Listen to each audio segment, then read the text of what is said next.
Just a second, guys. I think you can probably hear me just fine, but I need to get the audio fixed on our end so I can hear you guys when you ask questions. All right, this should work. Go ahead, Barbara. Hey, Miss Barbara. Hey there. I'm looking for some guidance on what kind of a daily practice would be good to help me fortify myself against the emotional barrage of the collective. Been in kind of a funk for a week, and you've covered so much, and there's bits and pieces in every class, and I'm kind of at a loss of what to pull together that might be a really helpful. Tell me what's been going on. Like what are your experiences, or what are the things that you're trying to address? That way I can kind of fine tune it. Okay. Bouts of sadness. Okay. That I think are part mine and part not mine. Okay. And I had, I think 2 weekends ago in a class, time's kind of mushy, but I had this sense of this tapping into this internal unexplicable joy that lasted almost 3 days. Oh yeah, I remember that. I remember you talking about it, I should say. And then a few days later I crashed, and I'm Okay. for a day and a half, and I don't feel like I'm really out of it. I keep going back in and out of it. And my sense is that the more work we do and the more things that get cleaned out, maybe there's deeper levels of things that I'm tapping into. But it also feels like there's this increased awareness or sensitivity to both the very good things and the not so good things. Yeah. Everything just feels so much more palpable, intense, close. And I'm wondering what practices would sort of help me go with that flow and feel a little less labile swinging from one end to the other. Does that help? Okay. Yes. Let me Thank you. just sit with this for a second.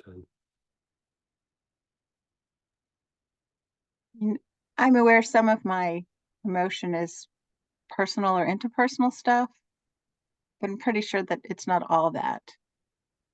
And I don't know if what you would suggest that I do as a practice would differ based on whether it's kind of coming from the collective or whether it's more personal, interpersonal.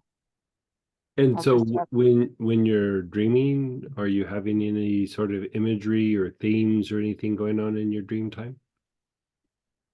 Not a lot, and not most of it seems pretty mundane. I haven't had a kind of unusual dream in a while. I do notice though that I often wake up a lot feeling like I was sweating during the night. Okay. I'm not aware of having anything that's fearful or scary, but I often wake up feeling as if I've been sweating and my sweat has a different odor to it. If that Okay. means anything. But this can happen walking outside on a sunny day, and all of a sudden I just like this sadness comes over. Okay. And like when it comes on, how long does it last? Well, the first time it was a day and a half. Sometimes it's 20, 30, 40 minutes. Sometimes it's an hour or two. It can be, except for that first episode, they're not long, but they come on so quickly and they feel, it's really like swinging to the other end of the spectrum from being happy and joyful to just sad. Okay. Yeah. So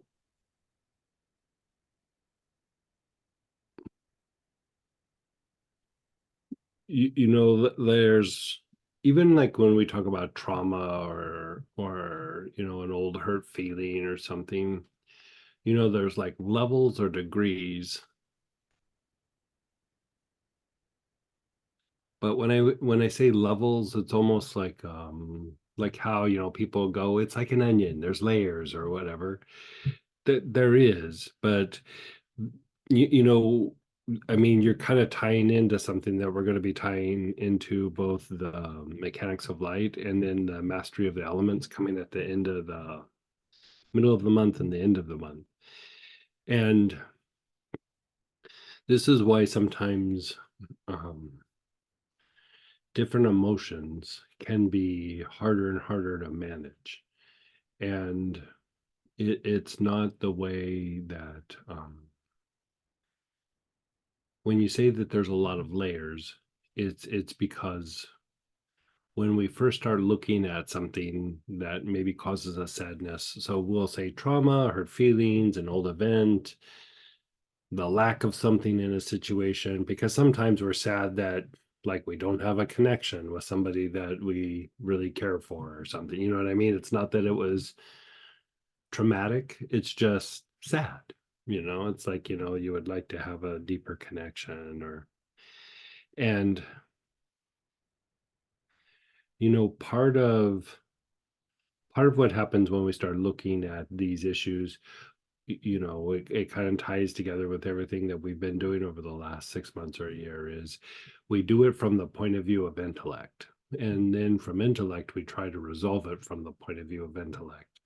And the intellect really just sees through the senses, and it sees our experience, and it's like, okay, this happened, I don't feel good, I feel sad, I try to resolve it, right? But when we flip it and we look at it from the point of view of intuition,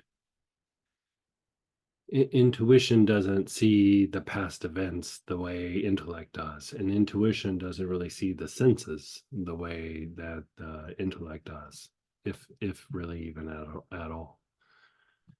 And if you step away from our personal experience and you step in and you go, what is this little thing that I call sadness or hurt feelings or trauma or whatever, you know? And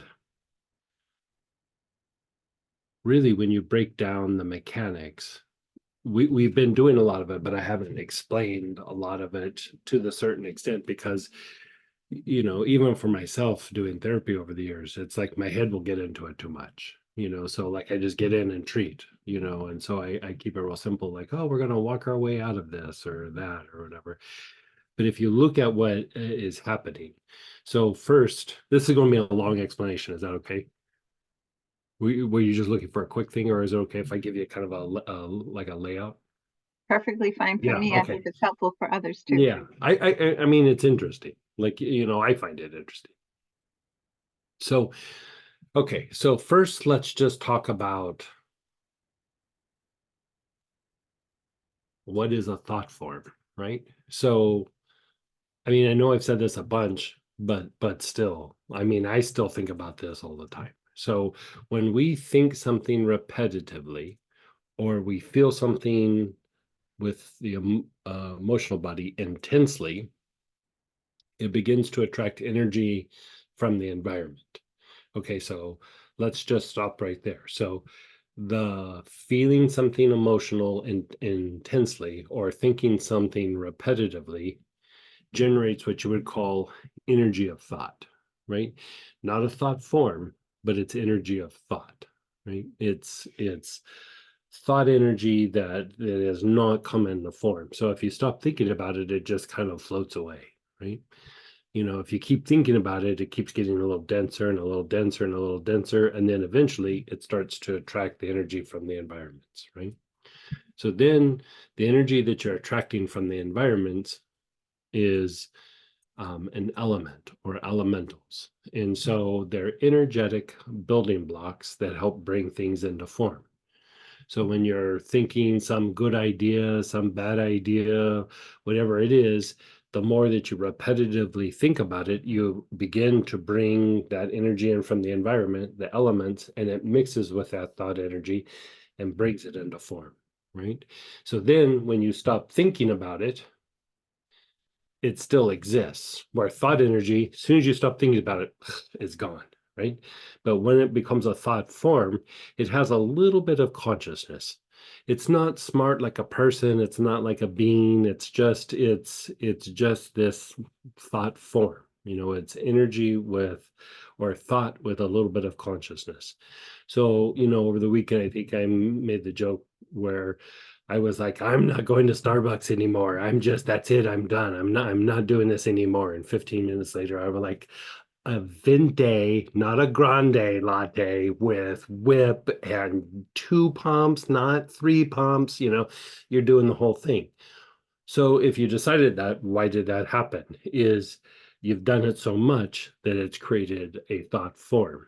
And even when you turn your attention away, that thought form still wants to experience what it is, right? So if that thought form is about yummy lattes from Starbucks, and you go, I'm not doing this anymore, and you turn your attention away, that thought form is going, we're going to Starbucks, we're going to Starbucks, we're going to get that lot, we're going to Starbucks, right?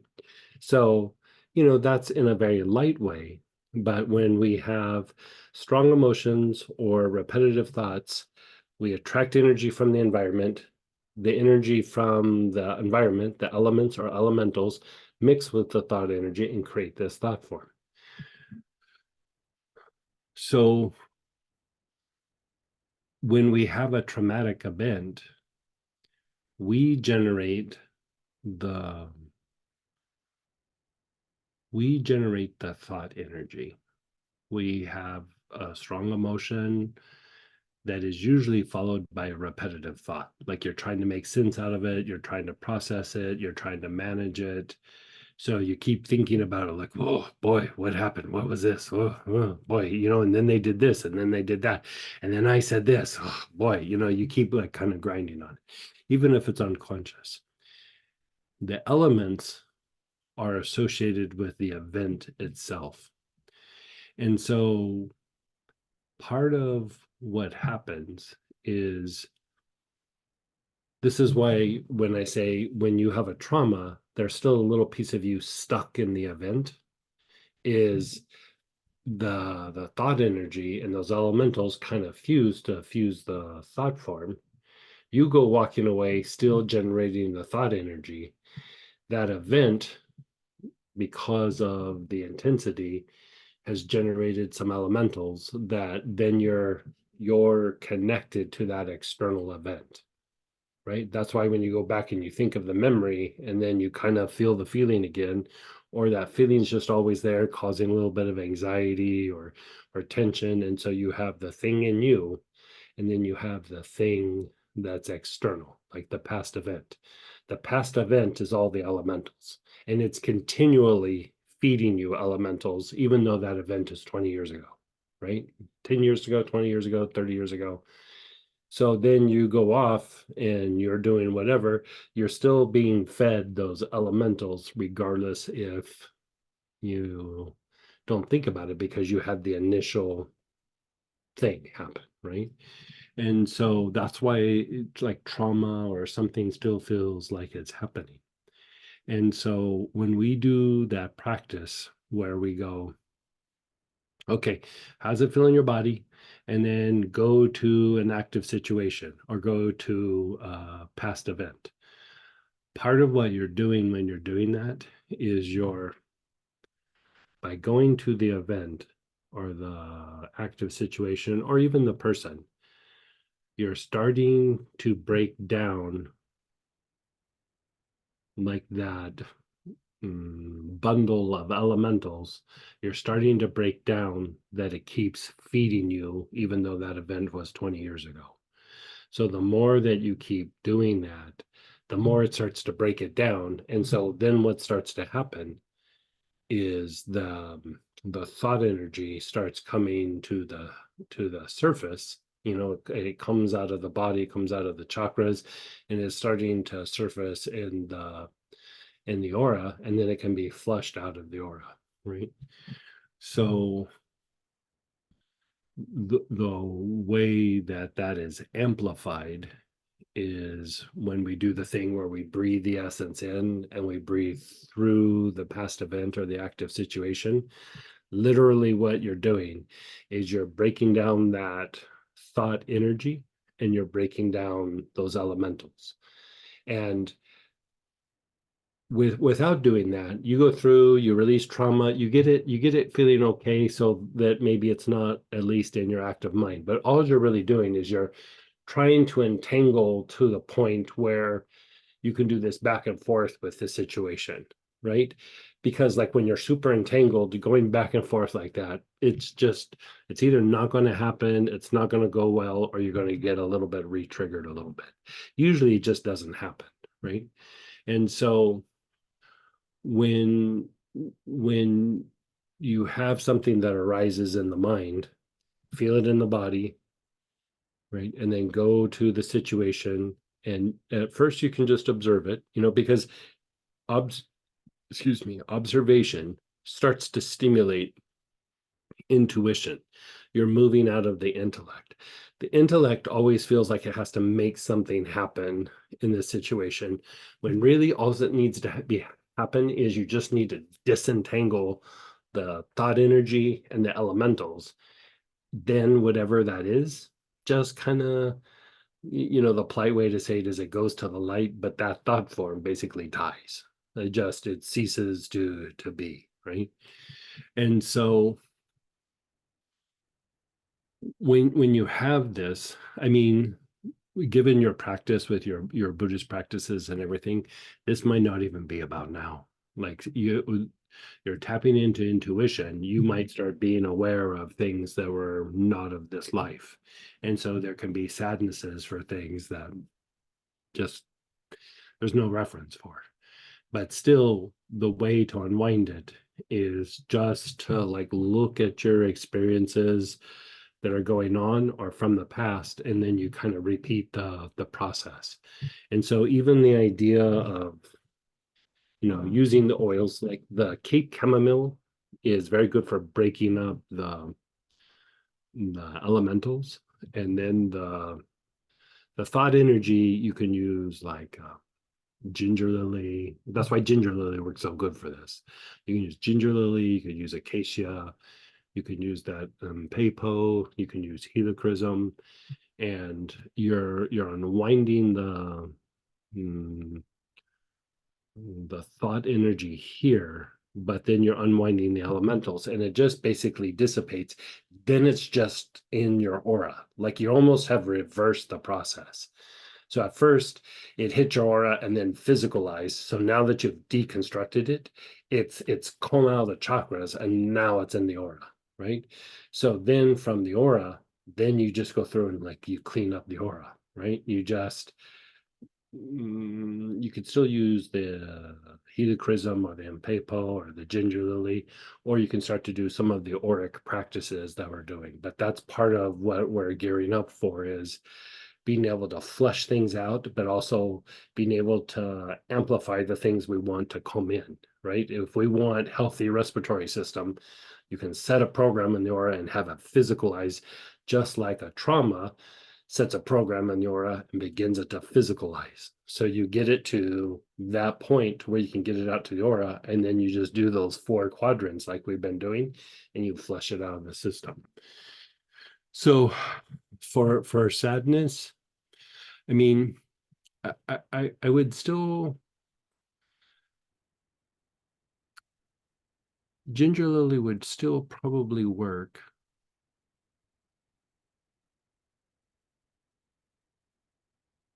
You know what else might work? Marjoram.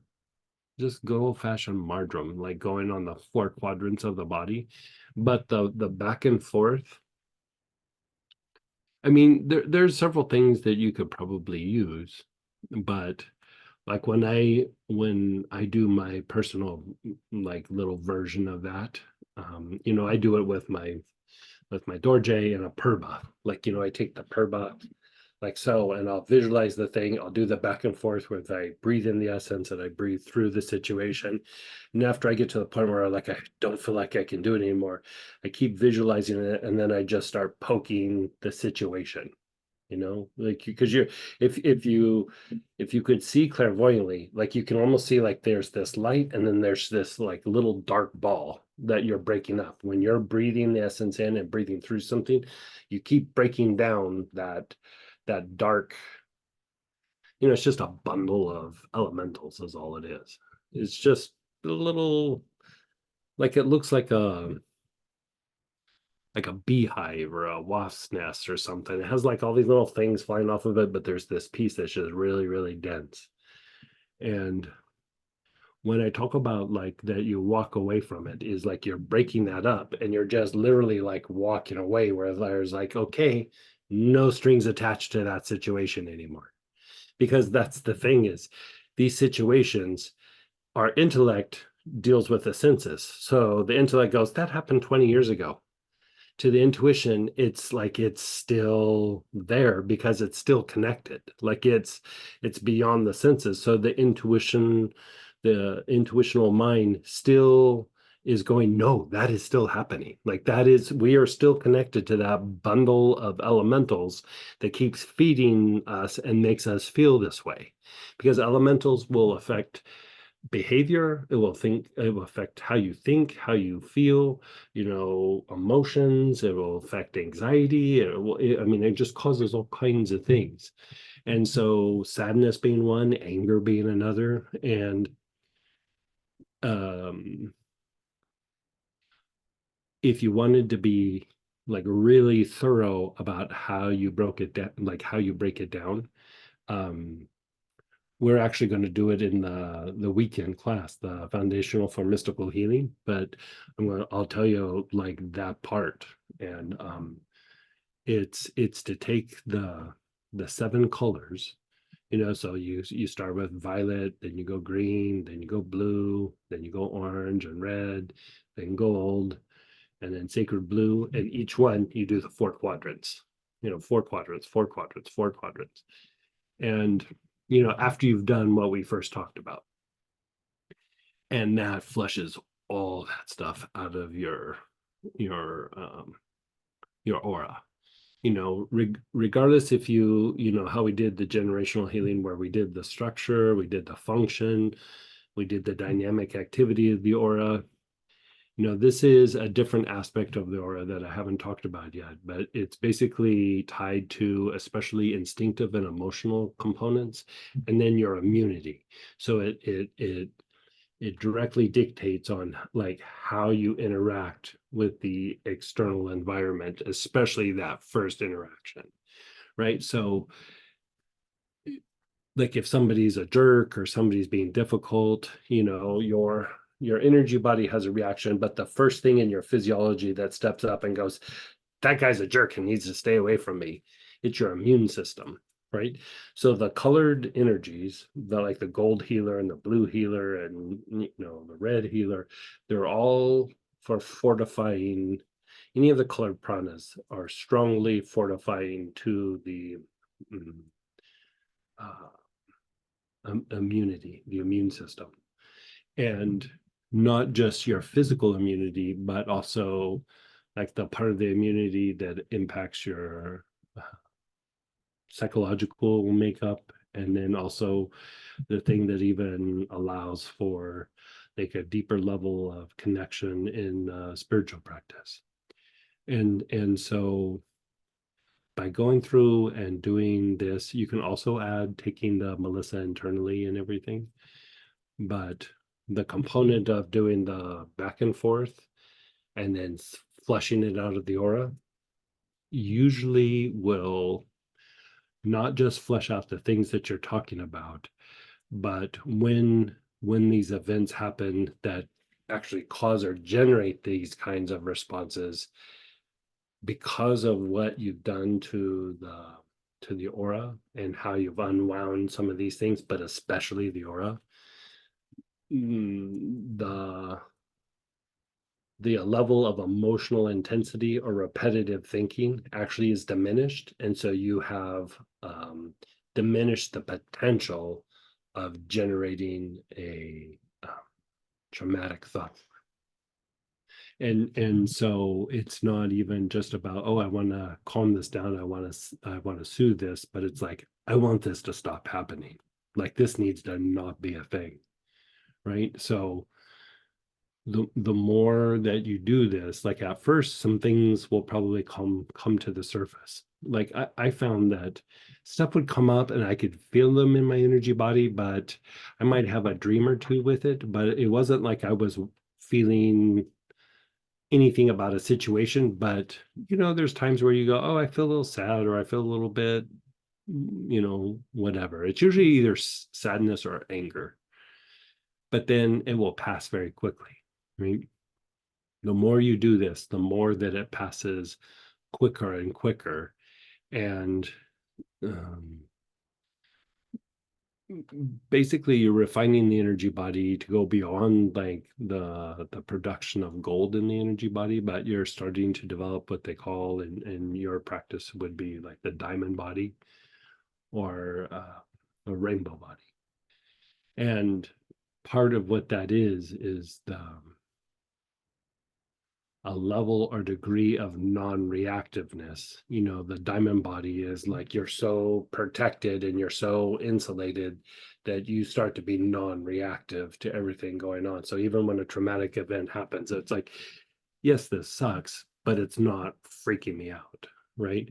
Where before, it's like the more that you get upset or get really repetitive thinking about it, you just keep generating stuff that hits the aura and then just keeps going deeper and deeper into the chakras. And so we just keep repeating it. And so this is a way to unwind all of that, but then to stop. I shouldn't say stop, but to minimize the potential for it to keep happening or to happen again. So like you'll notice, we were just talking about this like a day or two ago. I can't even remember now, but where something might be like upsetting for like a couple of days, where now it might be like 45 minutes, versus, it used to be a day or two to shake something off. Now it's like, well, that's pretty upsetting. And then 45 minutes later, you're like, okay, I'm kind of done. The goal would be to be able to do that in 5 minutes, if you're the Dalai Lama or somebody like that. But the more that you do the practice of going to the situation, coming back, you're diminishing the tendency to have that happen, but you're unwinding those past events. You're unwinding the influence that those things have. So a lot of times we think of trauma being inside us, which there is a piece, but a lot of it is actually still outside us that we keep drawing in. Right. And so even when we're doing the materialization breaths and things, that's part of what we're doing is we're diminishing that potential for us to be drawing that in. We're changing how the mind works and how the emotions work so that we don't keep drawing that in. And so at some point, even going internal, you work sadness or you work trauma or, whatever it might be. You get to a certain point and then you're like, God, I feel like I hit a blockage. It's not that you've hit a blockage. You're literally going the wrong direction because you're going in. And sometimes you have to actually go out. Like you have to go out and like, okay, let's break up these traumatic events. And so even like in the Buddhist tradition where they do the thing with the dorje, or the Egyptian tradition where they're doing a thing with an ankh, part of what they're doing is they're breaking up those pieces. Right? They're breaking up those pieces so that things can flush out of you, come to the aura, and then the practice flushes them out. And doesn't she have that sword? The same sword like I do? Mm-hmm. Like that sword that you have, that Manjushri sword? I do. You can sit and point it, like you sit and visualize like you could do with the oils, but then you go, okay, even if you think it has nothing to do with this situation, you just want to unwind these things from the past. Like, what is a big one for me? High school. Like, it's not even like a traumatic thing. I just sat and do high school. All kinds of crap comes out of me. Like things it's not even that I like have memories. It's just like trauma, awkward feelings, just weird stresses. It's just a bunch of weird stuff comes out. That was like 40 years ago. Like, that was like ages ago, still in there. But it's because I'm still have some sort of connection to this past. So you sit and connect, and then even just take the sword and just point it forward as you hold that image in your mind, and then start. You can chant just Om Mani Padme Hum, or if you have a mantra that you really like, something that's purifying. The one that I like to use is the one for Mahakala, but you know, to whatever is the one in your practice. Yeah, And no, I so like that one too. yeah, like I really like that mantra. Do that for a while, and at first it'll feel like, I don't know if anything happened. Like, yeah, okay. And then you'll notice, like, you start doing things throughout the day and you're just like bopping around and your mind is working different. You have more energy, you're more animated. And then you're like, oh, guess I do feel better. You know, but in the moment, because you don't have anything to measure it against. So you just go, well, I think I feel the same, but it's because of the interactions is what we're feeling. So you don't really know it until you start interacting with things outside yourself to be able to measure it, if that makes sense. Hmm. Like let's maybe just run through a little practice right now. Yeah, Does that sound good? sounds great. Can I ask a couple more questions Yeah, of first? course. So the logical mind, I don't know that it's pushing back, but it's saying, well, this doesn't feel like trauma. Does it matter what the emotion is? It might No, be more nuh-uh. confusion or, Could be anger, could be anxiety, could be confusion, like you said, could be trauma, could be fear, could be stresses. There's different kinds of stresses. Sometimes it's like even projections from other people, psychic attacky kind of stuff, but it still was traumatizing to you. I was just having a discussion with a practitioner from a different tradition, and we were talking about one time I was fine, my blood pressure was fine, everything was fine, and then all of a sudden my blood pressure just went through the roof. And I was like, God, I'm now worked up, I'm not stressed, everything's fine, like I'm doing all my practices, and then it went away, and then you know, a few months went by, and then it happened again. And I was like, God, what is this? Like, what is it? And I found out after the fact that there was a large group of people who were super pissed at me exactly at the same time. Hard to say, but you know, when they calmed down, my blood pressure went down. It wasn't that I was thinking about it. It wasn't that I didn't even know about it. I mean, I haven't talked to these people in probably 10 years, 8 years, something like that. And, you know, who knows what they got all worked up about, but I just kind of heard through the grapevine, and I was like, what did I do? And they were like, yeah, your name came up and people started grinding on it. And that's not even something that happened. That was something that was active that I was completely unaware about, but it still impacted my physiology, you know? And so, sometimes we're going to be aware of the things, and sometimes we have no clue.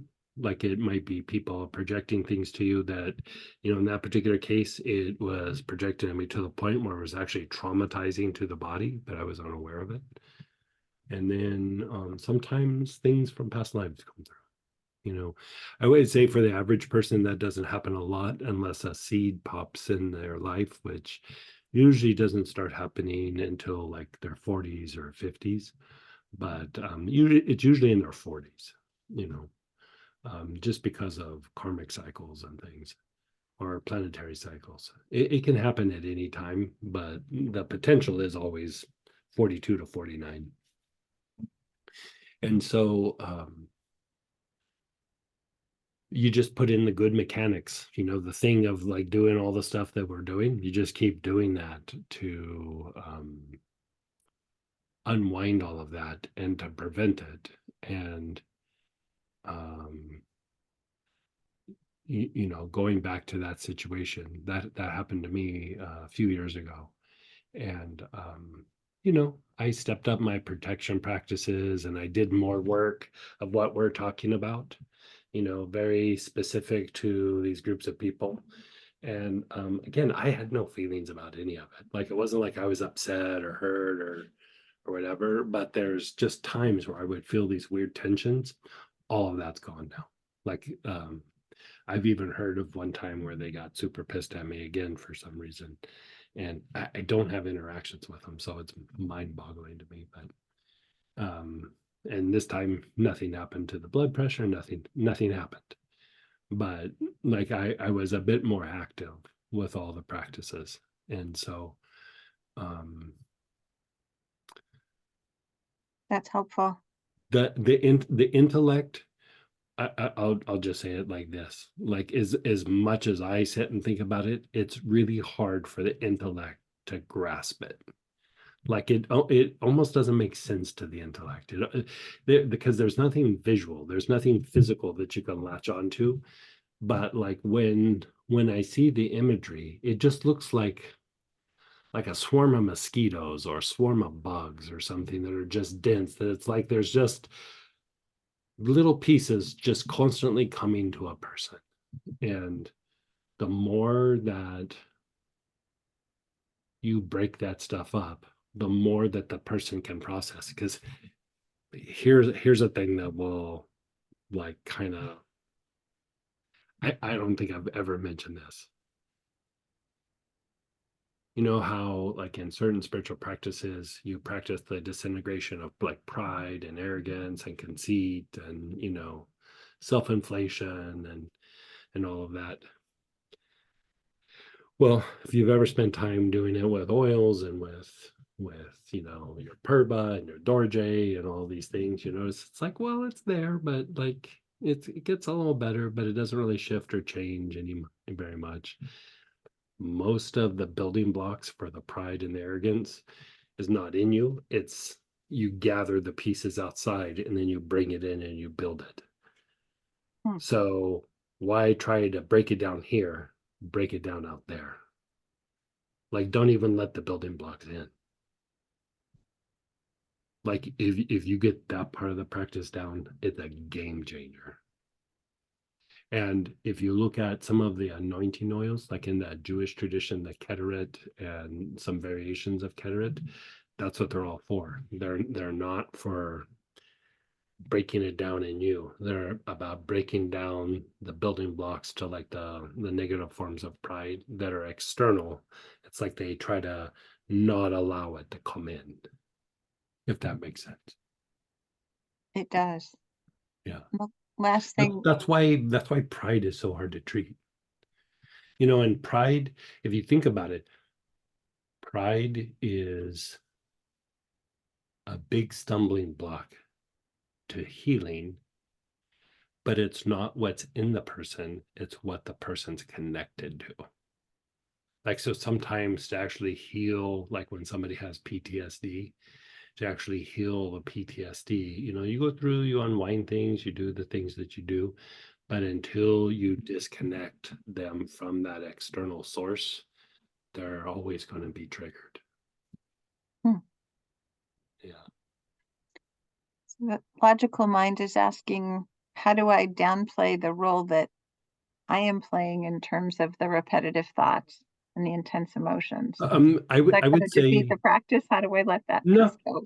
Actually, I find that doing the work with the external parts and then coming back to the body will actually quiet all of that down.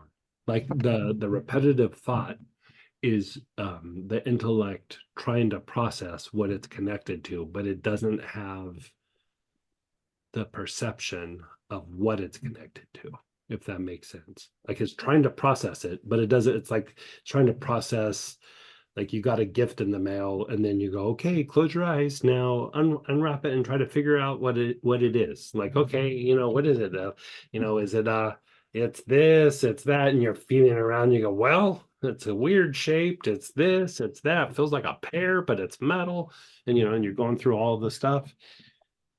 It's your intellect just trying to process and figure out what it is. Right? Kind of like trying to make meaning out of something. You're right. And so Okay. the more that you unwind the external part, the inner part, you're already really pretty wired for it. It's like if you were fed like dirty, yucky water and you always had like, upset stomach. It's like you can treat the upset stomach or you can stop drinking the yucky water. You might need to treat the stomach real quickly, but really the goal is stop drinking the yucky water. Right.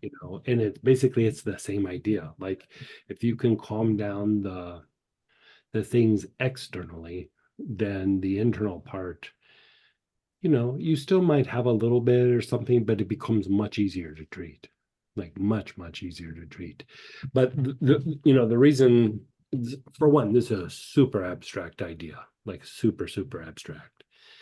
And if people haven't done some level or degree of unwinding, like the traumas, the stresses, the lower emotions, the thought processes, the blockages and whatever, if you just jump in and start doing this without having any sort of foundation, it still works. It's just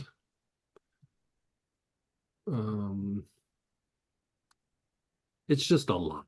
Like the person can usually process it. It's just it can be a little bit overwhelming, and it goes a little slower. But if you kind of like how we've been stepping up to it and doing bit by bit by bit, so by the time you get in and start doing it, it just flushes out of you. It just so you still start with internal, and you just kind of walk your way out, and then you start walking your way back in, then working them back and forth. And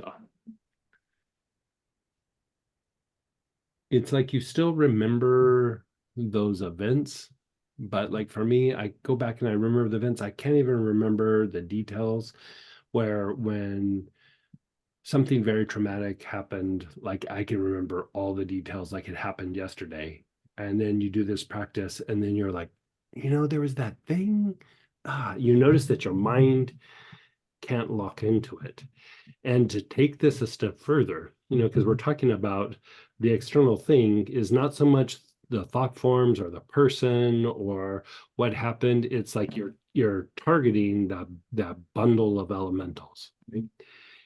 In the Catholic tradition, when they do like an exorcism, they have to be very careful about like how they do the process, because if you rush into it, it can be very hard on the body or the person doing it.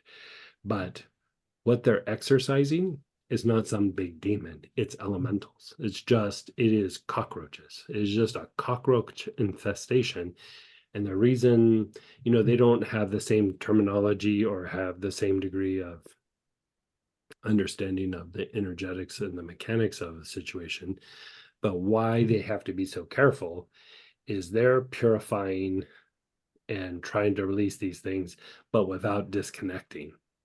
Like without the disconnection, all you do is you go and stick a stick in a hornet's nest. What do? You get a bunch of pissed off hornets coming after you, right? It's the same thing. You get a bunch of pissed off elementals coming at you, trying to maintain that food source that they've been feeding off of all that time. And so you kind of go through and you unwind it. And then at some point, just the back and forth is like the disconnect. But then we go through and we clean cords, and we do a lot of safety measures to really make sure that this is all going to unwind very properly. So even if it comes out a little bit uncomfortable, had we not done it, it'd probably be 5 or 10 times more uncomfortable. So you go through and you unwind it. And then when the time comes, you just go, no, just get out of here, go. Thank you for this. I really appreciate you taking Yeah. the time to go through it. Yeah.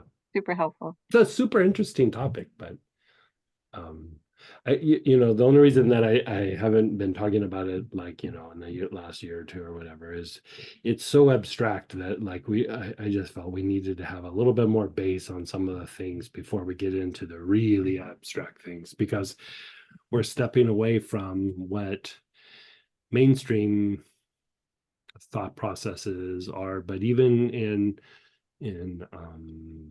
new agey or holistic circles, they still kind of a lot of times just do like a version of what mainstream medicine or psychology does. They just try to do it like in a holistic way or a natural way or something.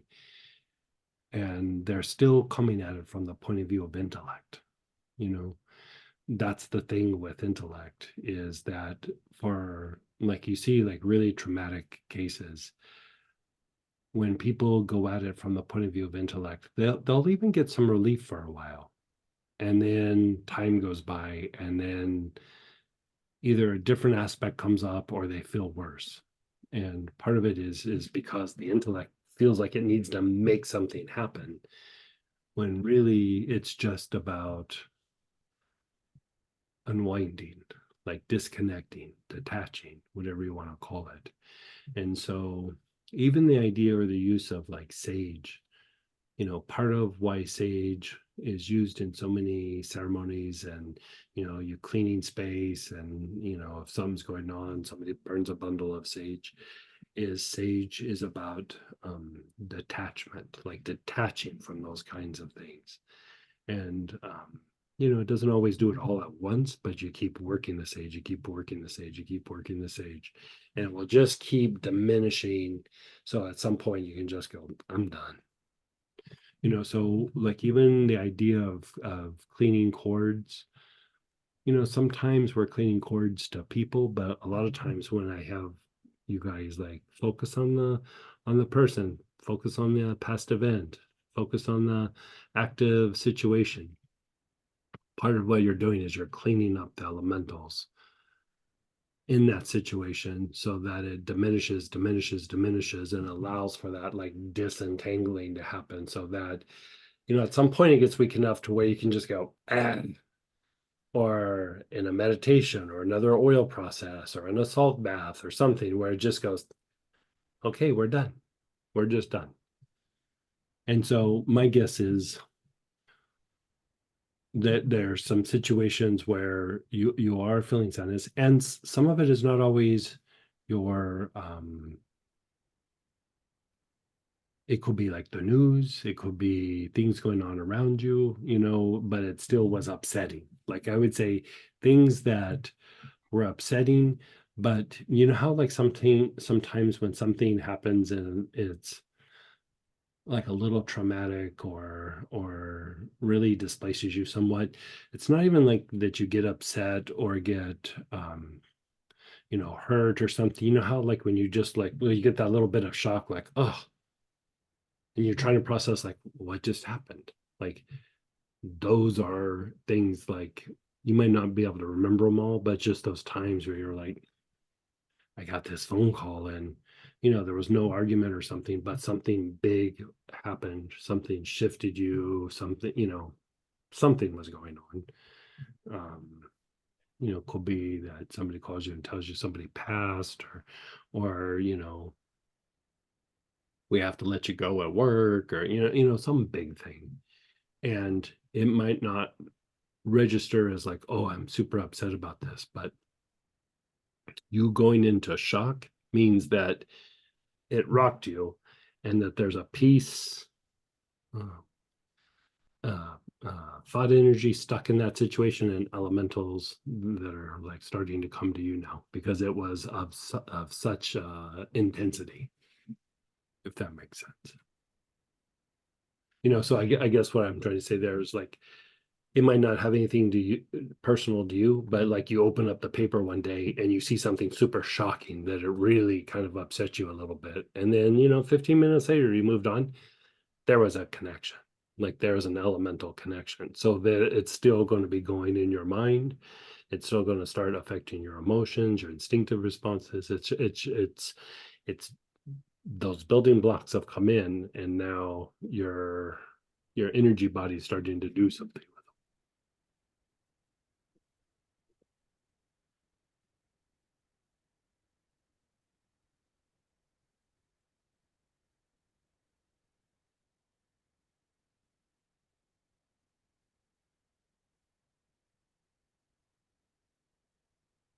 Do we lose it? No, she's here. Okay. I didn't know if you were Yeah, responding. no, I'm just Yeah. But is that clear enough for like a practice, or you want me to like lay it out a little bit? Like I can write it out for you if you'd like. I think I could. Will play with it a little bit and get back to you if I have any And then let me questions. know how it does and break out that old sword. Yeah. Okay. Yeah, there you go. And then go ahead, Linda, then Megan. Hey, Linda. Hey, hi. Hey. I think you may have answered. First of all, Barbara, I got to say to you, thank you so much for that question and that whole thing, because that really helped us all. I think, well, helped me a lot. And thank you, Greg, for going there because it did. Yeah, my pleasure. That's Yeah, what Tuesdays are for. Yeah, that was Our really great. crazy talks. Yeah, it was really great. So because and you may have answered one of my questions here about when I've been working with the advanced Moses technique, right? Mm-hmm. And I sometimes I sit down to do it and I think, well, I just can't think of anything right now, like a situation or a something and so but from what you just talked about, I'm guessing that just even without having any sort of clear specific just thing, keep doing it. just keep doing it and Just it's going keep to do doing what it. it needs Yeah. to do, right? Yeah, like so like I do that one relatively often. I can't remember the last time I thought of a situation. I just do it for the practice. Like, Okay. like that Moses technique cleans up the chakras substantially. So it kind of brings things up to the surface so that things can just be flushed out and very cleansing to the basic chakra. It connects the incarnate soul, the higher soul. Just even that as a practice is, Okay. even looking at, in a couple of weekends, we're going to do that free class, the mechanics of light. Yeah. Right off the bat, generating the light, advanced Moses technique. Okay. It's just boom, right off the bat.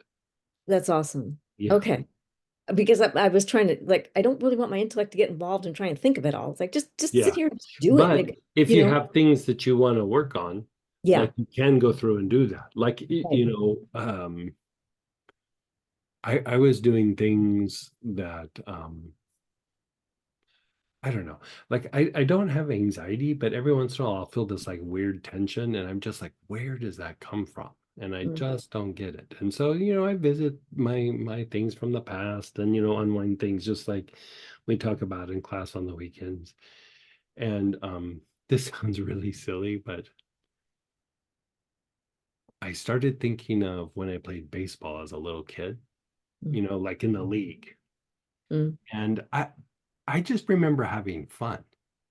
But when I did the stuff that we're talking about with that, my body tension and that, I don't know that I call it anxiety, but there was just this tension gone, like it hasn't come back. Like it was just whatever that was, performing, being judged, afraid of getting hurt, who knows? Because I mean, I did get like, hit by the ball a couple of times. And, I don't remember it being traumatizing, but there was probably some anxiety about, like, I think one time I got hit in like this area when I was like 10 or 11. And I think that was always in the back of my head. And so if you asked me how was baseball, I would go, it was so much fun. But when I look at it energetically, it causes me some low-grade anxiety. And it's just because, that trauma always, we're staying connected to it and it still feels like it's happening. And the elementals want to re-experience what it was. So there's always the waiting for that other shoe to drop. It can happen again because the elementals, if they have that way, would love it if I got another baseball to the face. You know what I mean? Yeah, and so it's not always the things that we think. So that's why it's just good to like just go, okay, start thinking of past situations, start thinking of family members, start thinking of friends, start thinking of the jerk at work. You almost are doing like a search grid, like, okay, which one of you guys is making me not feel good? And then you just unwind it and you go, oh, look, I hit a little vein of it. And then you just keep expanding it out. Yeah. Okay. That's very helpful. Thank you. Yeah. The other thing is I just wanted to give you a quick testimonial on APR and Paraclesius. Uh-huh. We did a practice with that one time for helping with pain in the body. And this past weekend on Friday night, my cat got treed by the coyotes 25 feet up in a fir tree. Oh, Yeah, it was not a fun night. And I spent a lot of time looking up the tree, for hours and hours and hours in the freezing cold. And we were having snow and we were having rain. And it was just like, at one point I came in the house to just like decompress and warm up. And it was like my neck was just hurting me so bad. And I thought, what can I do? What can I do? And I looked at my desk and there was my APR and I went, okay, APR. And I stuck all that on my neck, and my shoulder. mhm. And then the Paraclesius bottle was laying down there. I was like, oh yeah. And I didn't have a lot of time because I was trying to stay out there with him. But I just took like, I don't know, 3 or 4 long, slow inhalations, of that. Mhm. Then I went back out and about, I don't know, it was about 10 or 15 minutes later, I was out there with him and suddenly I was like, oh gosh darn, my neck's not hurting me anymore. This is Yeah. great. Good.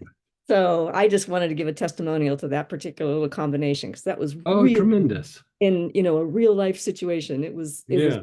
very helpful. And that combo very good for slowing down the accelerator nerve, and like you're in a situation where you're stressed out and you're worried about your cat and your head was probably up the whole time Yes. trying to get the cat or see where the cat was at, and so that was a perfect Yeah. thing to find on your desk. Yeah. So thank you so much for that. Yeah, That and good, again, good. your voice saying long, slow inhalation, Yeah. awareness on your back heart. I was like, got me through. So thank you, thank you, You're thank you. so welcome. Mhm. And then go ahead, Megan, then Ollie. Hey, Miss Megan. Hey, well, I'll just start with a testimonial too. Just want to throw in for maybe if anybody's newer or hasn't taken a lot of classes yet. I mean, what you said about just like having such a reduced reaction to like stressful events or things Yeah. going on over time has just been massive for me. I just Isn't the other it? day, It's like a game changer.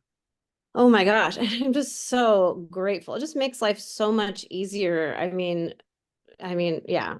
I You have like for you have an example? You Yeah, I have an had this example you want to like share? really awkward. This would have been so, and maybe for other people it wouldn't have even been that awkward, but I guess I used to have pretty bad social anxiety anyway to begin with, but I got such a weird text message from this other parent. My daughter was at Girl Scouts and I didn't even know this parent still had my number, but there was a new Girl Scout in the troop and she had gone to my daughter's elementary school last year, which would have been kindergarten for them. And just one day it was like, oh, she's not there anymore. She's, going to a different school. And I didn't know why. I never heard any story on it, but I get this text message that was like, today at Girl Scouts, Felice told the whole group that Fallon left Gatewood because other kids were mean to her or something like that. And that this was like a hugely traumatic event for this girl named Fallon. And he had this long message about like how hurtful it was and how this and how that. And I was like super taken aback, but I wasn't like, I would have been so upset. I would have just been real. Yeah. So Yeah, I hear you. So anyway, it's just one small example. And I just felt like, oh, that's weird. That's surprising. That came out of nowhere. And I just said, sorry, and I'll just make sure she doesn't bring that up again. And I'm really sorry that happened. And he was like, thank you. And then that was it. And it's just simple. I don't know. It's Wow, just so so like just like no drama about it whatsoever, like this big long thing, and you're like, yeah.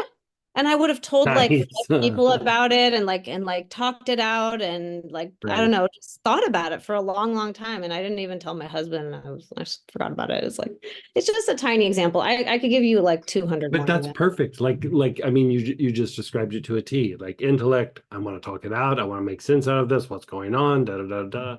Where intuition is like, okay, we handled it.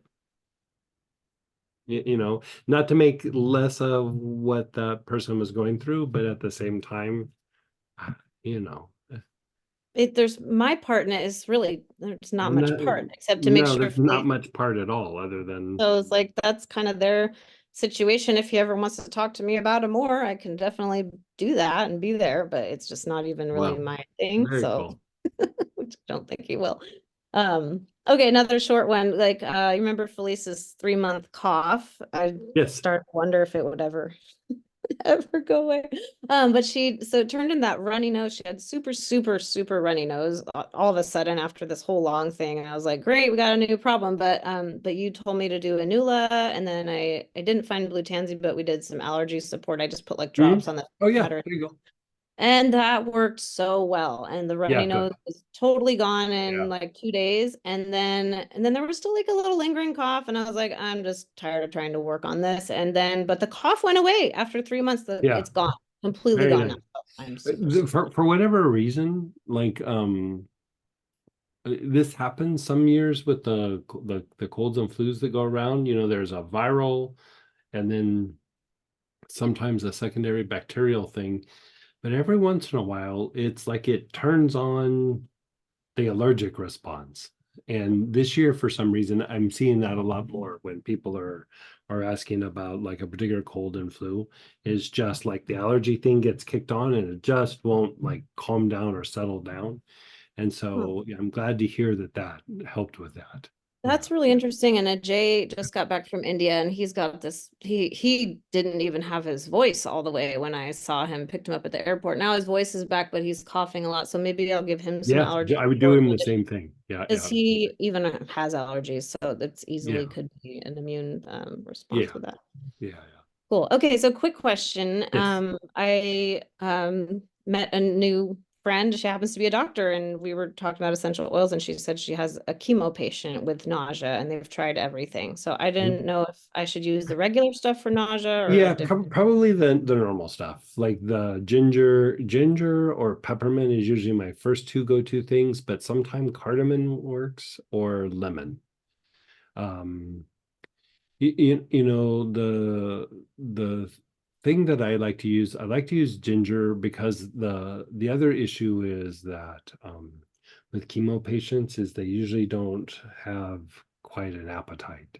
So they'll have nausea, but then they'll also have, you know, the lack of appetite. And you know, you got to make sure that they're eating. Like even if it's a milkshake or something, they got to just get calories in every day. Because I mean, that's the thing with cancer patients is a cancer patient usually doesn't die from cancer. They usually die from malnutrition. And so Wow. they just don't get enough calories. Because if you watch them go through chemo, I mean, I've had chemo patients that would like not eat for 3, 4, 5 days. You know, they would Wow. drink some water and that was it. And you know, they're laying in bed and they're not feeling good, and so they're sleeping a lot. And so it's really easy for days to go by with little to no calories. Wow. So like you know, like it's reducing nausea, but you know, jump starting the appetite. And so they all should do both. But ginger, I find always is a little bit extra special for that because it can like help the person digest and it can help the person like have a bit of an appetite. It's not going to be like a magic bullet, but it makes it a bit more bearable. You know, because there's different kinds of chemo, there's different levels of dosages, there's different kinds of aggressions. And so and you could do a combination of all these. You know, you can have them take some ginger in the morning and then maybe a little lemon, you know, 3 or 4 hours later. Um, Best thing to do is try to find one that really works for them. Like, so, you know, one person might want peppermint, another person ginger works. I found that several of the chemo patients for a while, cardamom was working, but it's not so consistent that you can go, that's the go-to one. You just kind of play with those four, like go through your kit and just see what you have, and then start giving them one of the ones that they have. But usually that will help, you know. Okay, so would you have them take this internally in water or put a lotion over Yeah, their like abdomen? all of them would be a few drops in water. Yeah. Okay, how many times a day? 3 or 4. Like they could go for it. Yeah. Okay. Yeah. Thanks. Yeah. And then if you need help adjusting that or anything, let me know and we can help you with like if you know there needs to be, you know, because sometimes these situations are complicated. There's other Yeah. factors involved, and it's not just the gut issue. You know, there could be other things. And so, you know, if you have specific situations that the person's just not reacting, I have things that I step back and start doing, but Yeah. I didn't ask her a lot of questions. I just met her and I'm like, I'll just start simple, not yeah, get yeah, crazy. So we'll start with those. So yeah, thank you. yeah. So good. Cool. And then go ahead, Ollie, then Ralph. Hey, Ollie, how are Hello, you? Greg. Fine, thank you. How are you? Good. Fine. And thank you for this beautiful lecture that you did at the beginning of the session. Oh, my pleasure. You're It so blows sweet. my mind away, and it was really clear, and you clear out many concepts that I was thinking about in 20 Right. minutes. And if you think of your training with MCKS, you know, in the psychotherapy class where they do the whiteboard, Yes. that's what you're doing. Like you're Okay. blinking everything, and then you're doing with the electric violet. It's not super intense. You could use your crystal with that, by the way. You're breaking that up and then go back through and then do the healing on the person. You're doing the same kind of a similar version. Thank you. But this explanation blow me really away, blow my mind away. Thank you. Could I ask you an Yes, of advice for one of my clients? Sure. I see him already 5 or 6 times, but I have no, I can't find any way to work with, because he is 54 Mhm. and is diagnosed with fibromyalgia Okay. and lateral spondylosis, Oh, yeah. rheumatic arthritis, and they are checking because they are suspecting that he have also Crohn's disease. Oh, wow, boy. So the thing that I would say is like the fibromyalgia and you're going to have to treat a lot of inflammation. And you know how like when you're doing healings on somebody, you're doing a lot of cleansing and then a bit of energizing. This I would say flip it and do like a lot of, like when you're doing your healing, a lot of green, blue, violet, like just everywhere, green, blue, violet, green, blue, violet, green, blue, violet. You know, heavier on the blue and the violet than the green, but part of the issue is like with the spondylosis is that causes an autoimmune issue. So like Yeah. you're having a lot of um, uh, like immune deficiencies, or the immune system is attacking other parts of the body. And so if it gets really agitated, it can really get out of control. And so I would say even before you do the like the work on the chakras and things, really substantially clean the aura. And you know, green, blue, violet, and then gold. Just lots of sweeping. Lots All of right, thank you. sweeping. And then like if you want to use the oils, kind of how I was saying for Barbara, where you take the colored, you know, the healers, where you start with the violet Yeah. healer, you have them do the quadrants if they're working with oils, Yeah. then the green, then the blue, then, you know, even with healing, we wouldn't use orange on the head or red, but with the oils, it's a little bit of a different mechanism, because you're kind of doing it from the inside out. So I would still do it with orange, with red, then with gold, and then with the sacred blue. And then that's going to bring stuff to the surface. And then whatever cleansing you do, you really can do it more in the aura. And then if you want to work with oils, do the combination of the green, the blue, the violet, and then the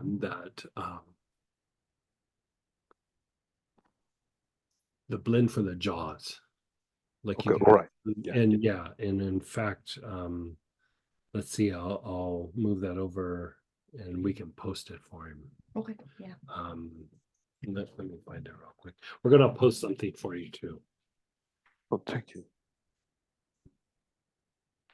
So like I'm showing you a version of it with the oils, but you could supplement instead of the oils, you could do it with your energy work and just follow the same colors. Oh, okay. So you mean blue and violet and Yeah. less green, but in cleansing. Right. And so like this protocol especially where did it go?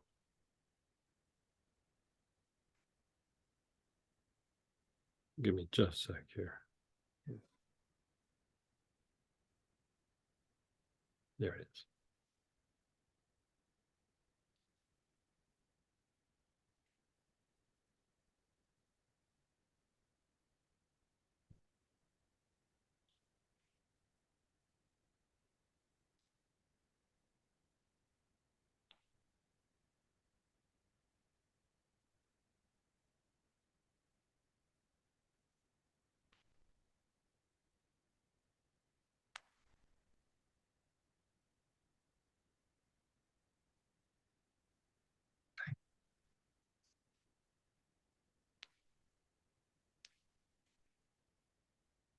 So yeah, so she's gonna post it here in just a second.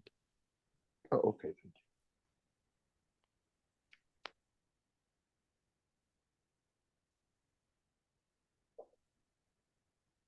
And it's gonna be in the chat for everyone, just so you know where.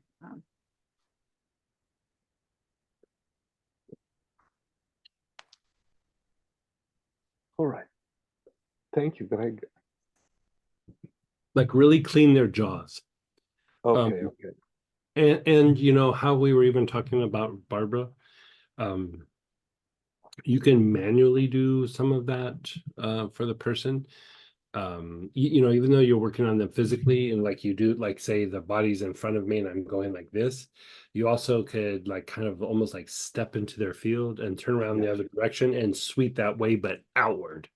Oh, okay, okay. You know, so because they might not know, like, oh, it was my Uncle Bob from 3 years ago that's making me feel this way. So you just start clearing things out first, and then it makes it easier to go deeper in the body.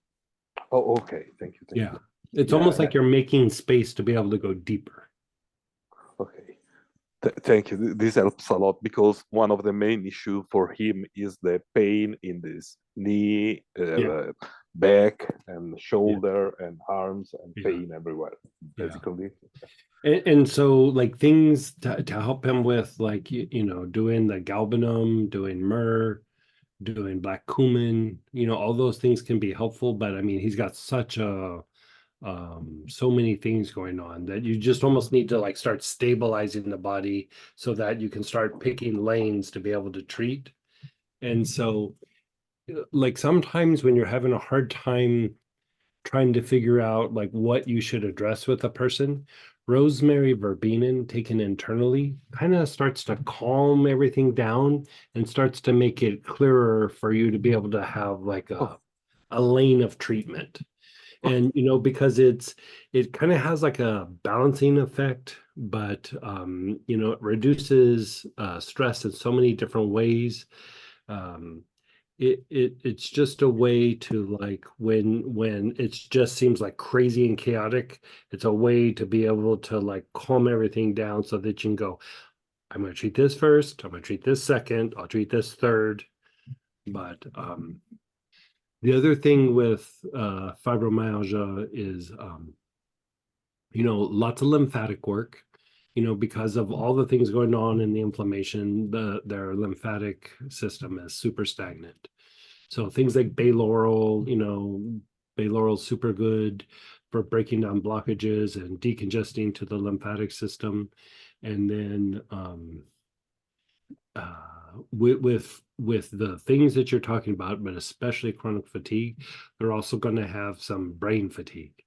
And so things like sage would also be very helpful just to protect the nerves, but also to be strengthening the brain so that you start to diminish the brain fatigue. Okay, Bayloral internally? Bayloral internally, but they could also do it topically. But I would actually get them to try to do both. But if they'll only do one, whatever they can get on their body or inhale, Okay. whatever, like whatever you can get them to do. All right. Yeah. Thank you. You helped me a lot. Thank Yeah. you. Yeah. And keep us posted. I'm glad to talk that through with you as you treat that person. Yeah. Absolutely. Thank you. And I actually emailed the whole thing to you, Ollie, because I know I had to do it in like little bits on the chat. I sent the whole email over to you. Oh, thank you so much. Thank you very much. Tell your wife hi. Tell your wife hi. Yes. Thank you, Greg. And then go ahead, Ralph, then Robert. Hey, Ralph. Hey, Greg. Hey, how are you? I'm doing better. That's good. That's good. Good. Let's see. I noticed you have a new oil in the email, a helichrysum and eucalyptus citriodora combination. Yes. What does that one do? It's for tendinitis. Tendinitis. Yeah, Okay. tendinitis. So any sort of it's an anti-inflammatory, but it's really like it's the area where it shines. I think the reason why we put it on is somebody requested it, like I had been talking about it. Samantha. We've had a couple people. Ask for it.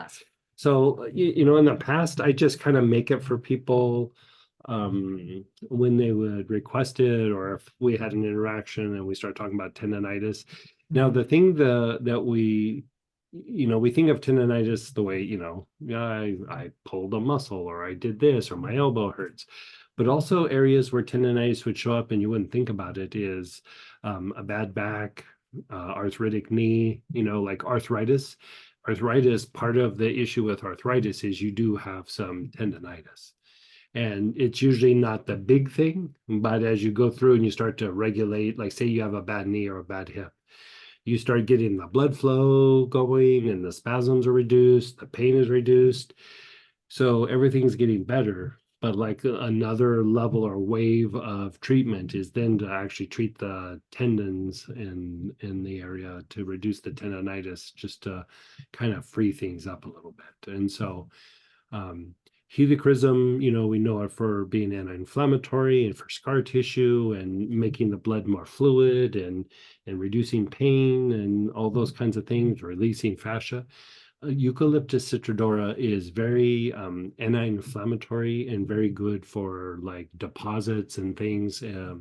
Eucalyptus citriodora is in the arthrocare, and it's in a couple of things that are more like arthritic kind of oriented, but it's still very antiviral and anti-inflammatory. It's very anti-inflammatory.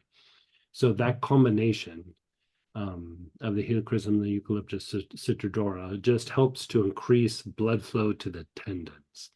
And the reason why you have to kind of use like a special blend is that the tendons, they're denser than the muscle, and the fascia is really more wound up around the tendons than in other places. It's because it's what it is. It's becoming a tendon, and then is a tendon and attaching to the bone. So that area has to be denser. The flip side of it is that it doesn't have quite the blood supply that muscles do. So when a tendon gets injured, it heals much slower because of the poor blood supply. So the theory with the helichrysum and the eucalyptus citriodora is you're unwinding the fascia, reducing inflammation, which is allowing for more blood to penetrate the tendon, and then it's reducing the constriction in the tendon and the inflammation in the tendon. Okay, good. Thank you. Yeah. So and if you have both and you want to make it at home, it's equal parts. Like that one's not even like a fancy, like it's a 73-25. It's just one part this, one part that. It's just really basic, old school. So like Claire's got a little bit of arthritis in her fingers. Maybe try put a little bit on. Yeah, so a little bit of arthritis in the fingers. I probably do like joint relief, like first wave. Let's talk first wave. First wave. So joint relief, or if you have like single oils, you could do like blend like rosemary and like some cedar and juniper together, or rosemary, pine and cedar, some version of that. And You could add a little bit more, like, but that's like the basic premise of joint relief.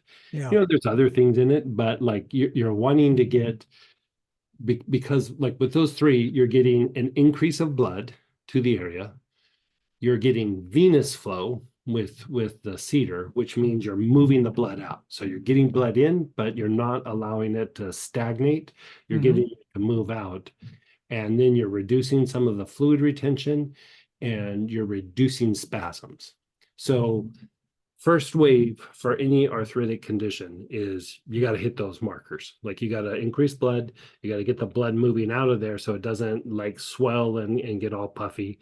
And then you want to reduce spasms, because the spasms are what's reducing the blood from going into the area and from going deeper into the joint. So that will bring a level of comfort and mobility, reduce pain in the hand. So like, you know, sometimes you have arthritic hands, you can't quite do the range of motion. You put that stuff on and in like, you know, 2 minutes, you're like making a fist. And I mean, it feels good, but you got to do it again the next day. Like, you know, you got to just keep treating it over and over again. And then I'd say after maybe 2 or 3 weeks, I'd still be doing that, but you could cut back on how much you're doing it, and then work in the helichrysum and the eucalyptus citriodora, because you've already kind of established that joint is starting to function better than it is than it was, right? And so when it starts functioning better, then you go deeper into, okay, what's going to make this joint function even better, and let's start opening up the tendons, right? So even the idea of Kunzia. You know, remember we were talking about Kunzia like, I don't know, a month or two ago. And in Australia, like here in the US we have the FDA, and so you can't really make claims. Like if I was to take Kunzia and stick it on the shelf in a health food store, I would just have to say it's Kunzia, you know, that's it. Yep. Right. But in Australia, they're allowed to take information that's gathered either from physicians, or, you know, they'll do like a little kind of spot study, and they'll go, okay, you can say that this does this and this does that. So one thing Kunzia does is eczema, but the other thing is it increases mobility of a joint that is arthritic. And why that is an issue is because arthritic joints usually have horrible tendinitis. Like I mean, that's just part of the gig. And so, you know, there you're trying to increase flexibility, but this is even taking it a little bit further, where you're increasing the blood that's getting to it. And, you know, Kunzia does it too, but I've always found that this little combination, as simple as it is, works pretty good. But that's why, like, Kunzia is in chakra root cleanser.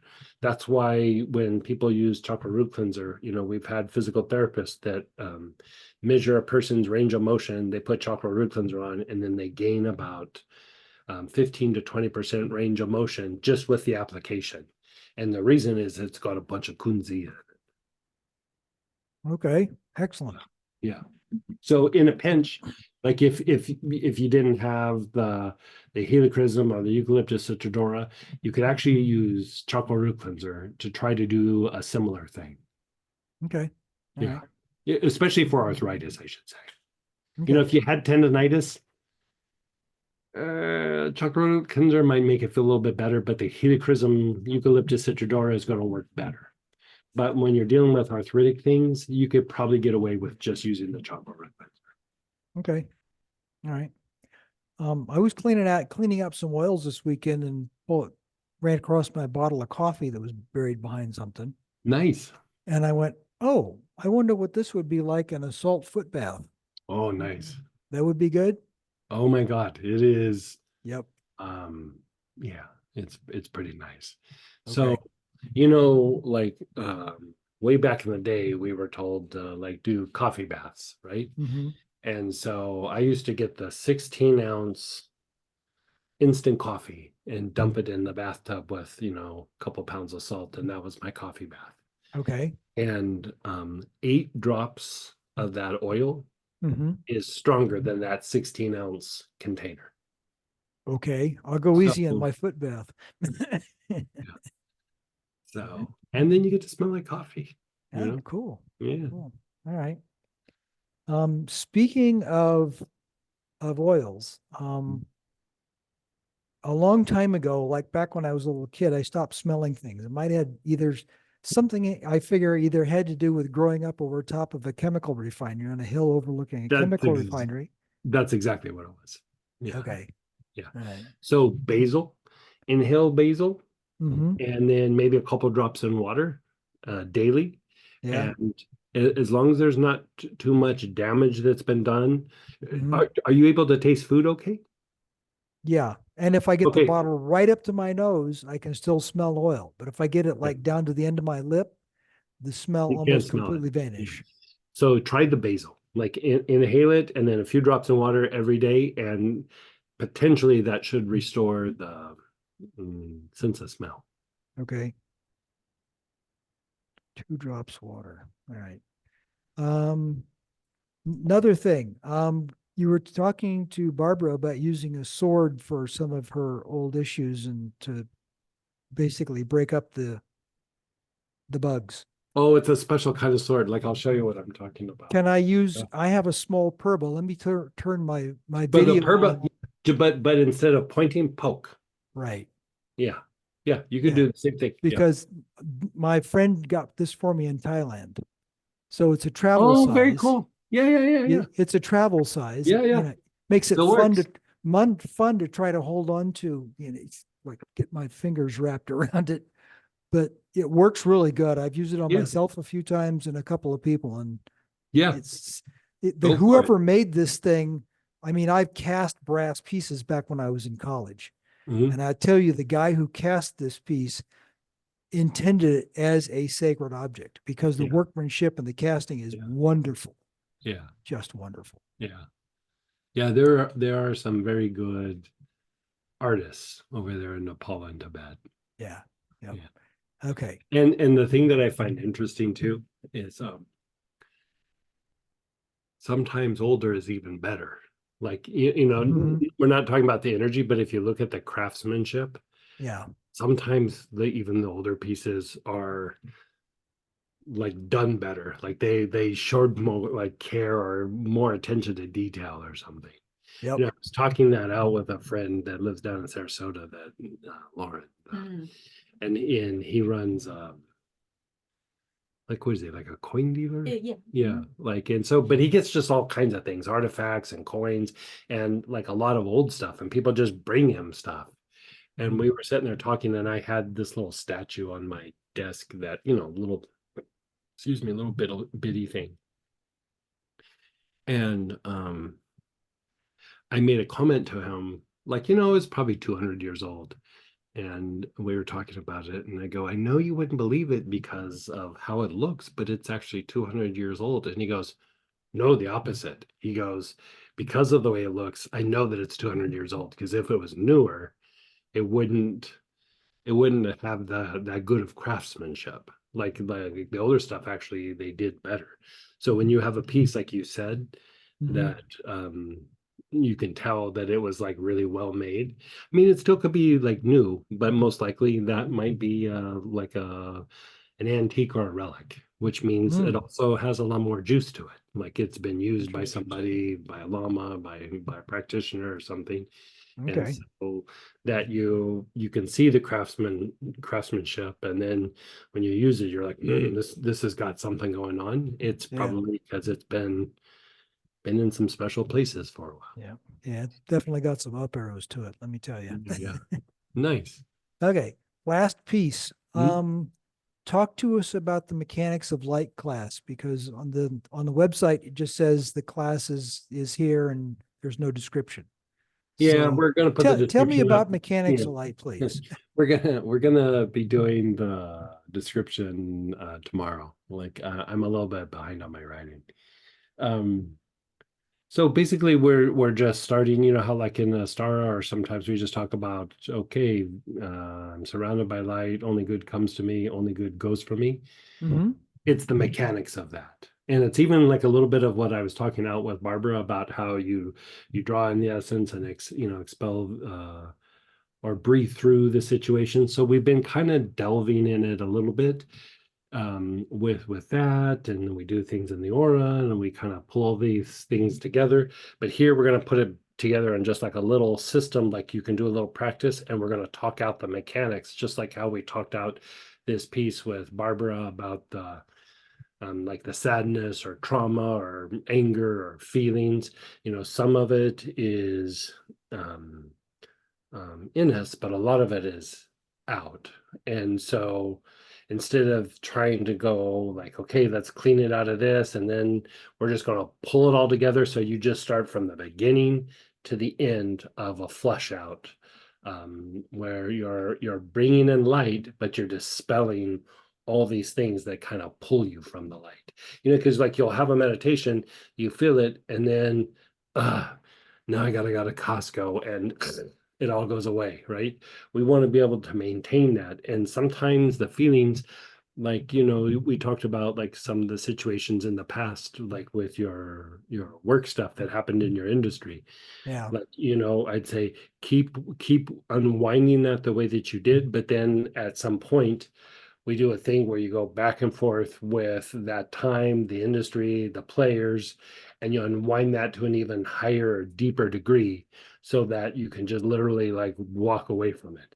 You know, you still have the effects that you're dealing with, you know, finding work and where you're working and all that, but the trauma, the anxiety, the whatever, at some point, you know, you keep treating it the way that we've talked about, and then at some point we start doing this thing that's more geared to the outer, and it just literally starts to do this.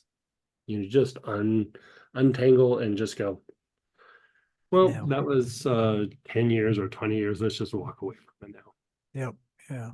Yeah. I noticed that if I can disconnect my intellectual body from all that crap in the past, I'm much more effective at dealing with it here and now. Right, exactly. And we just want to amplify, because you're already wired to handle it. It's just that, you know, those connections, they're way more profound than we give them credit for. Way more profound. And so, you know, we've been doing a slow walk through all this so that we have the mechanics down. But you know, over the next couple of months, we're laying out a few more mechanics, and then we're going to start doing these things where we just do these, I don't know, around here I call them jam sessions. We're going to start doing some jam sessions where we just start pulling things from different classes and just start hopping on some of these things and working through, you know. Like even the idea with the generational healing class that was last weekend, you know, I said it just right off the bat, there's going to be a part 2, part 3, part 4, part 5. Like, it's all going to be considered the same class, but we're going to go in much deeper depth. You're just going to keep using your same kit. It's just going to be like how we do when the class comes up again. It's a free review, but the reviews are going to be, review is going to be part 2. The next review is going to be part 3. The next review is going to be part 4, because we're just going to start taking these things and going much deeper. So we're going to be doing almost like these. I mean, we've always been doing therapy sessions, but we're stepping it up, and it's treating it more like, instead of a weekend where there's information being given, it's like this is an ongoing class, or this is an ongoing piece of information that you're just going to keep getting, and we're going to keep practicing till we produce the results. Okay. Excellent. Yeah. Okay. Should be a fun next couple of months. Okay. Got my seatbelt on, you know, let's go. All right. Thanks. Perfect. And then go ahead, Robert, then Babette. Hey, Robert. Hey, Greg. I'm doing okay. I say it that way. The generational healing class hit me, I'll say, stronger than most. Yeah. And I was It was an listening to intense what, class. It's a super intense class. I was listening to what Barbara said, and some of it resonated with me, but I guess I have different words for it, and I'm not sure if it's the same thing with Barbara. Sure. But there was this like sort of a confusion in me, because there's feelings now that I've never really experienced, sort of like a depression or loneliness, like something's missing from my life. Probably. And pardon? Loneliness, probably. Yeah, something's missing. Yeah. And I don't know what it is. like I remember Master Choa saying to me one time, he goes, I'm going to share some embarrassing interactions with Master Choa. We were walking and he goes, I can tell you haven't been meditating. And I was like, oh, I've been meditating, maybe not as much as I should, but I've been meditating. And so I was just like quiet, you know, because I'm trying to cover up the cry. You know what I mean? And he goes, because you're not asking for help.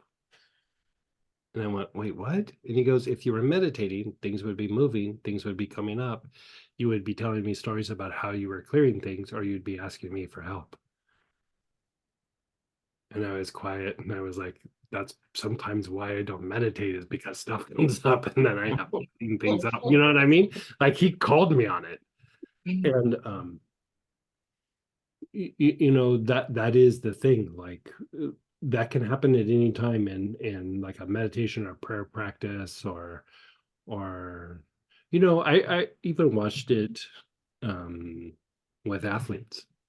When the more of an endurance sport it was, the more that they would have those kinds of reactions. And I always thought the girls handled it the best, because the boys would just fight with each other, but the girls would go off and have a cry and then come back and say, okay, I'm ready to go. But they would just like cry it out, you know, like little 10-minute cry or something. And you know, any time that you're tapping into intuition, it is movement, and these things are in us or we're connected to, and they're always affecting us. But the intellect has come up with like a way to manage it, like a way to define it, a way to suppress it, distract us, whatever. And so you're kind of unwinding some of the coping mechanisms to get it to move, but it's still, the intellect takes a little bit of time to get used to the process. And so I would say that you know, I would say for any person, regardless of how you're doing it, the more aware you are, the more you realize that maybe you're not as connected as you would like to be to people around you. And it's not because you're not making effort, it's just because people are so distracted in the same things that we're talking about. They're managing their own stuff, they're managing their own pain, they're seeing through a particular kind of binoculars, and they're just the ability to connect. I mean, I've even had it with teachers, like, you know, people who are very developed, and but they get in their, you know, when you're a hammer, everything's a nail. They just talk about nails and don't talk about anything else. And you know, Yeah. It, it makes the love more genuine, it makes your feelings more genuine, but also you realize that, you know, you maybe aren't as connected to people as you thought. You know. right. And so it's a My little intellect jumped in. What's that? My intellect jumped in at one point and said, well, you worked on all these things this weekend and now they're not there, and you're so used to them being there that you feel emptiness. Yeah. And I would agree. and so I'm like, now what is there? What, right. You know, and it's very unfamiliar, uncomfortable, and the confusion's part of that, because it's not, whatever it is, isn't there. So I think you set that up perfectly. So like in that emptiness, so you could do a couple of different things.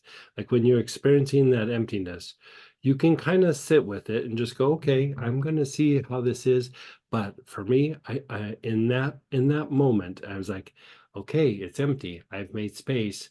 Then I'll do a meditation on a particular like teacher or deity. Like I almost like want to like replace, like, because in a way, how we feel alive via our lower nature is through the roller coaster of the up and down solar plexus, you know, like just yay, yay, yay, you know, that's how the solar plexus feels. When you take all that away, it's like, well, now what are we supposed to do? Like, you know, it's like, well, we're at an amusement park and none of the rides are working. Like, it's literally kind of like that.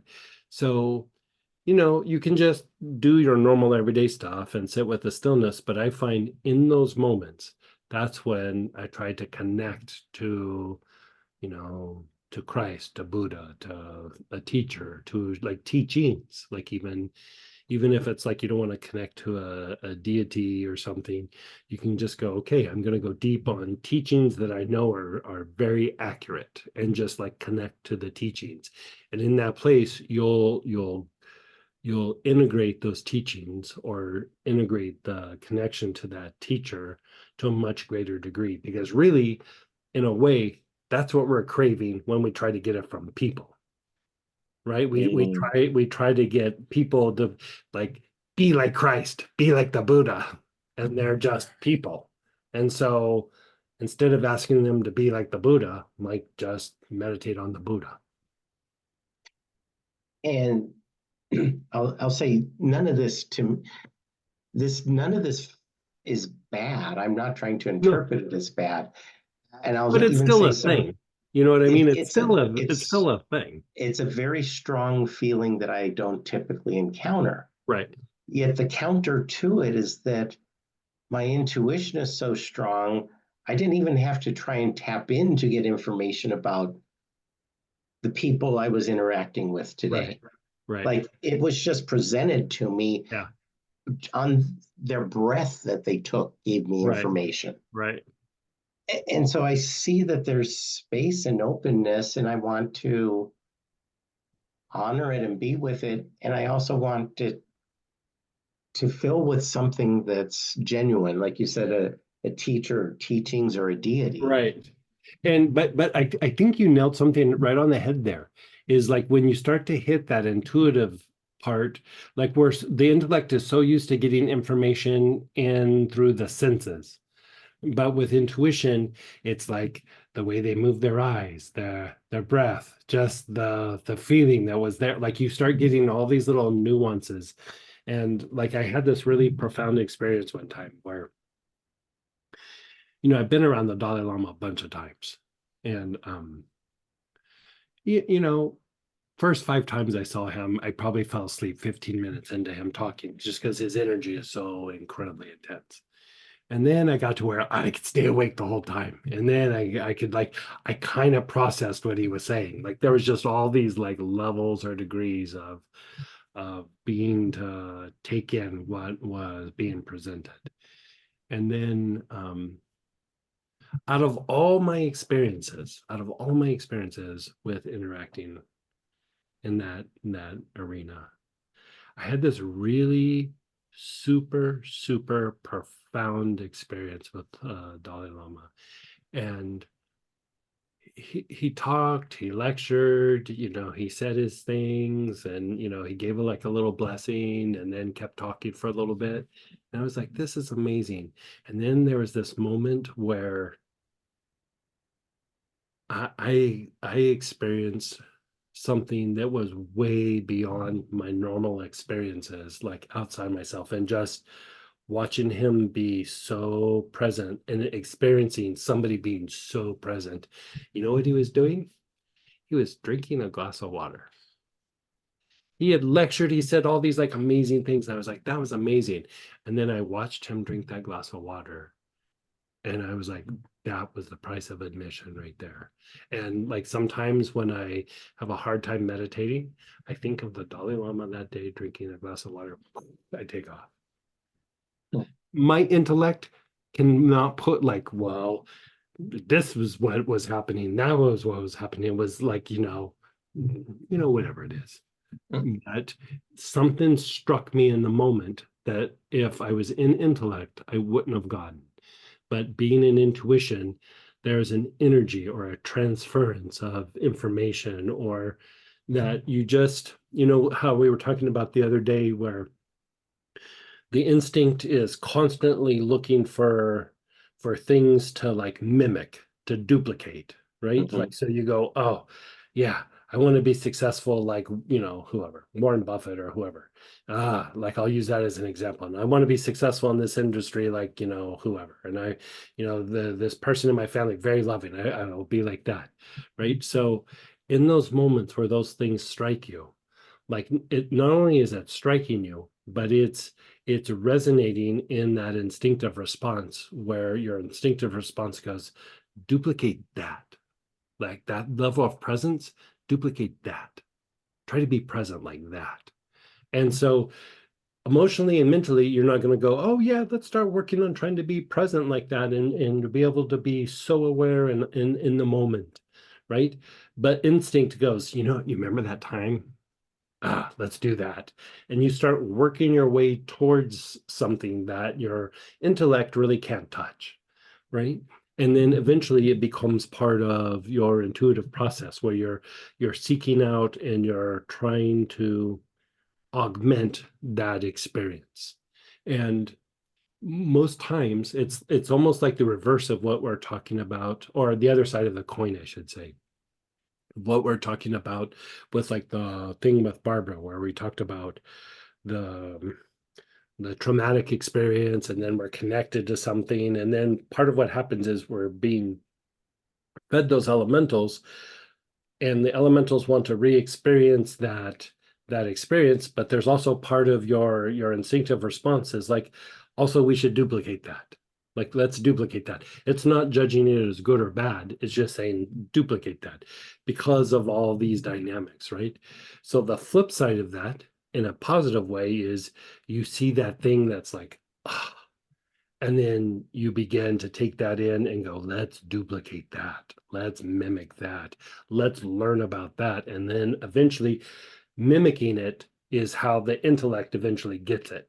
Like, but if it's completely new, your intellect won't get it. You have to mimic it for a little bit before it hits the intellect. So you begin to do that, and you'll start getting little flashes of, like you said, you can see what's going on. You pick up, just the way the person says something, or, like when I was doing corporate work, it wasn't always like what the person said. It's like I would ask a question. I could care less about the answer.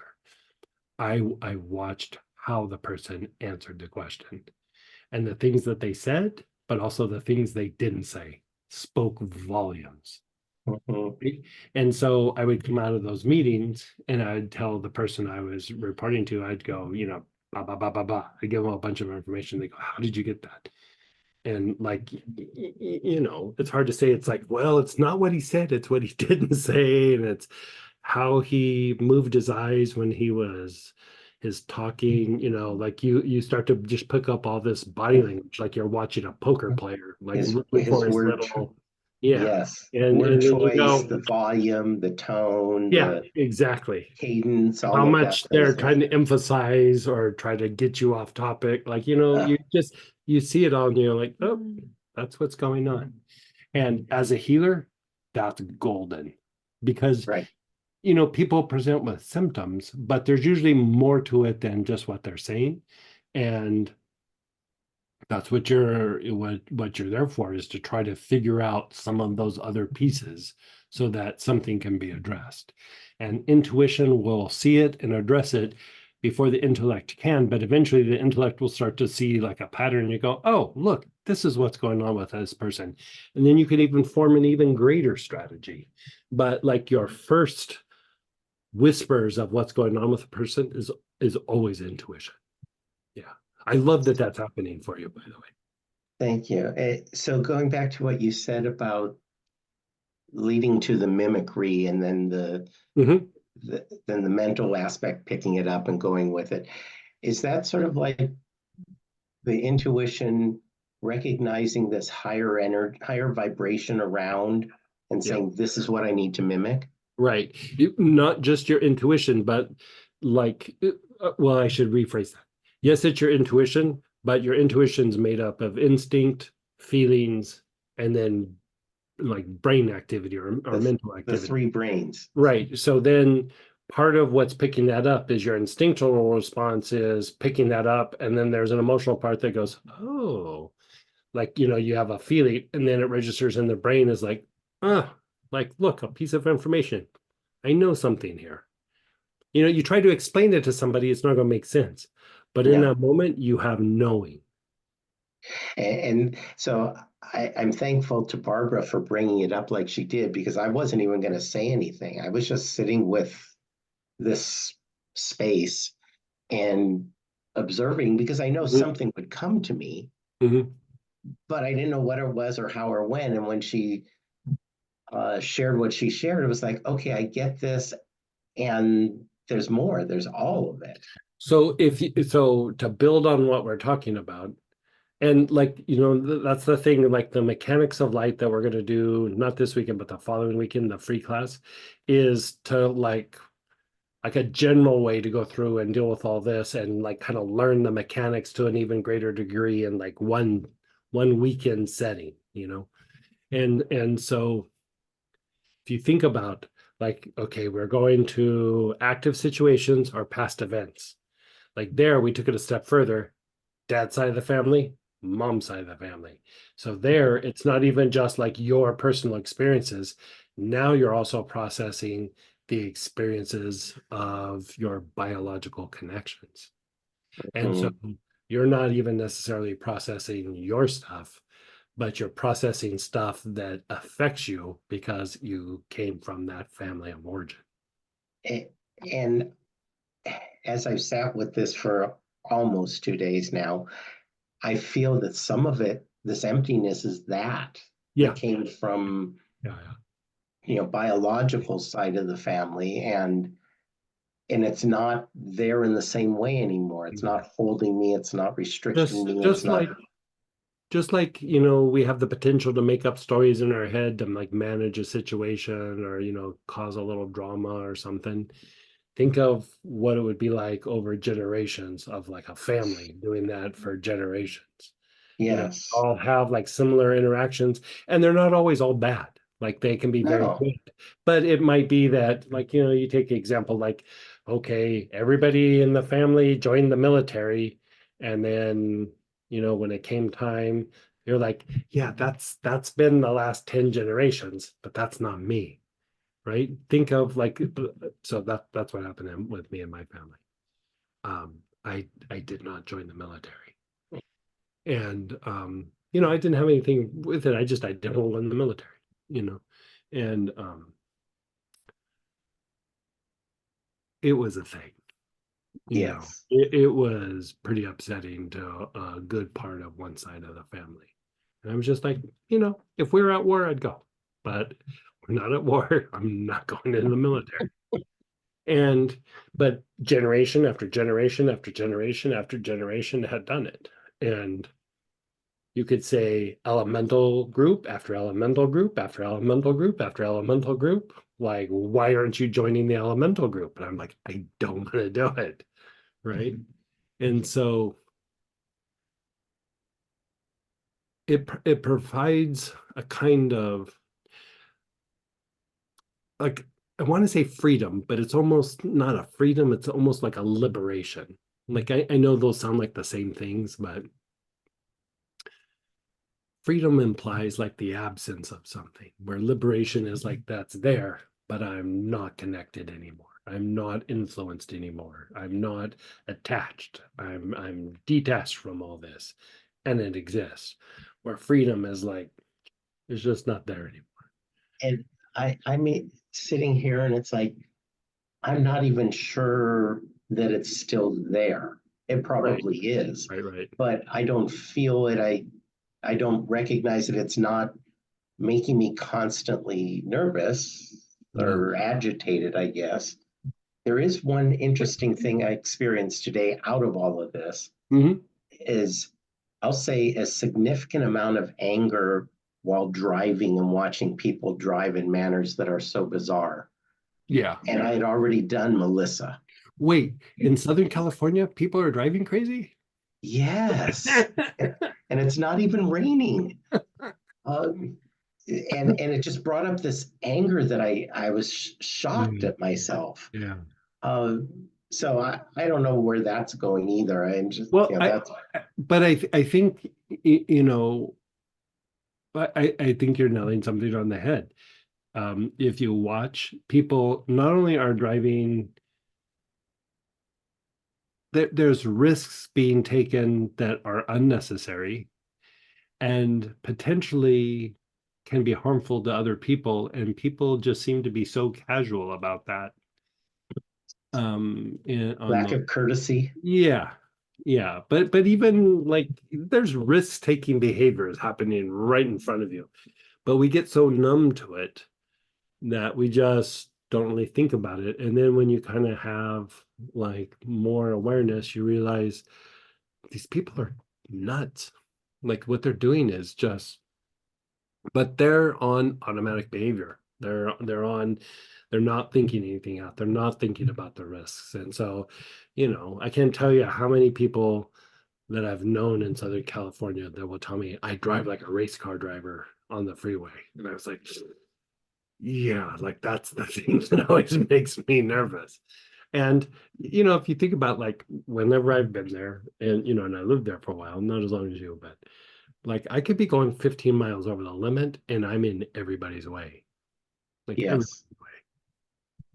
Yeah, Like, when I'm in the number 15 two miles over the lane. limit and it's everybody's way.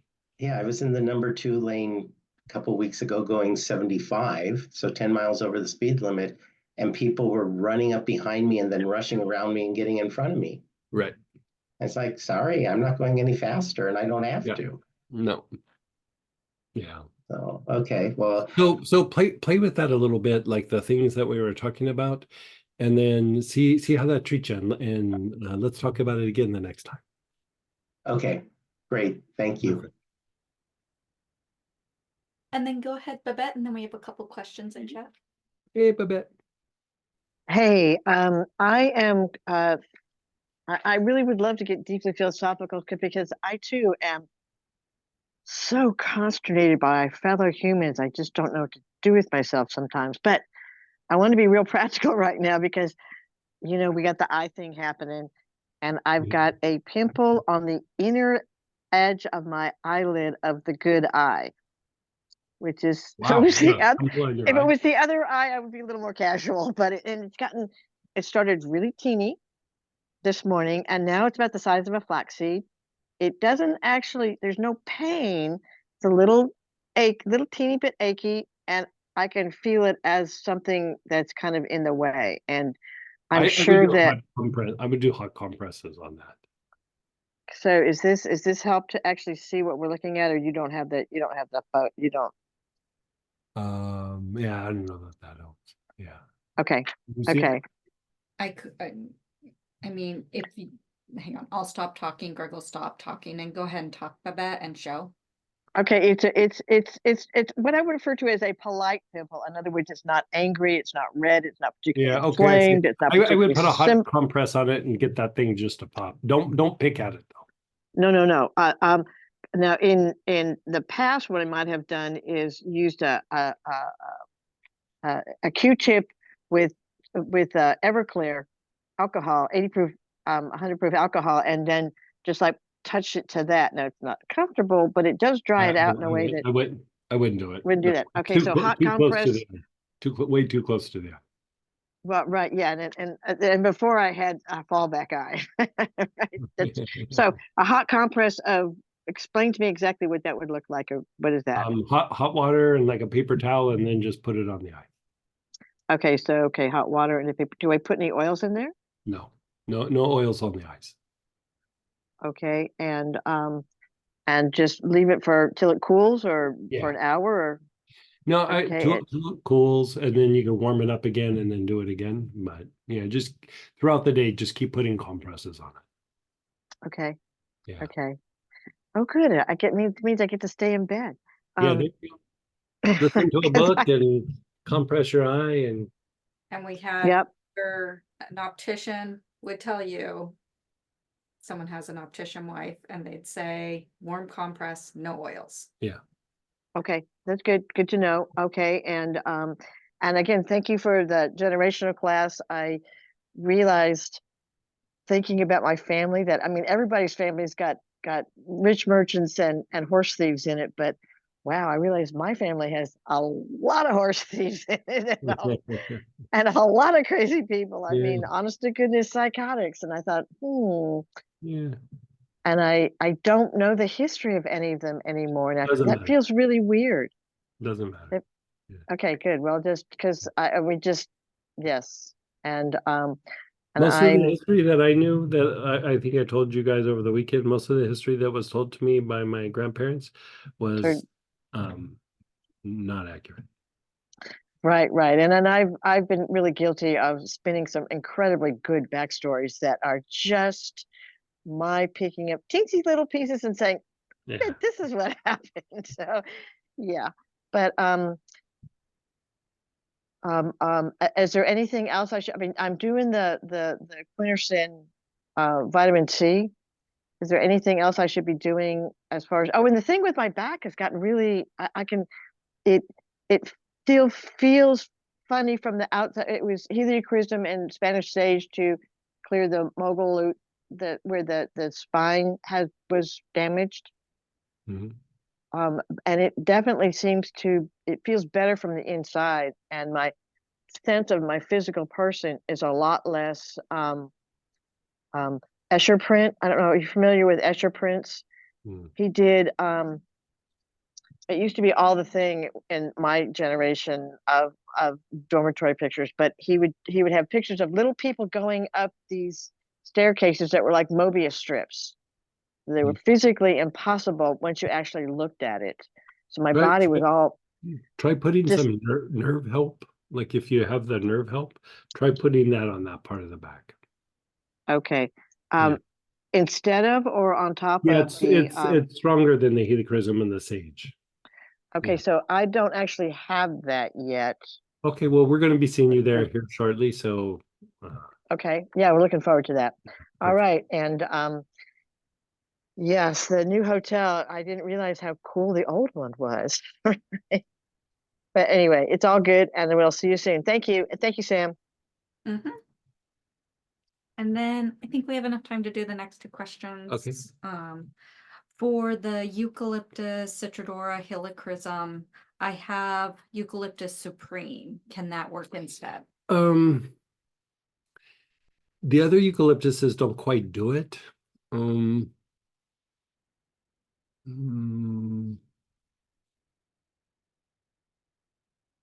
to think of an alternative.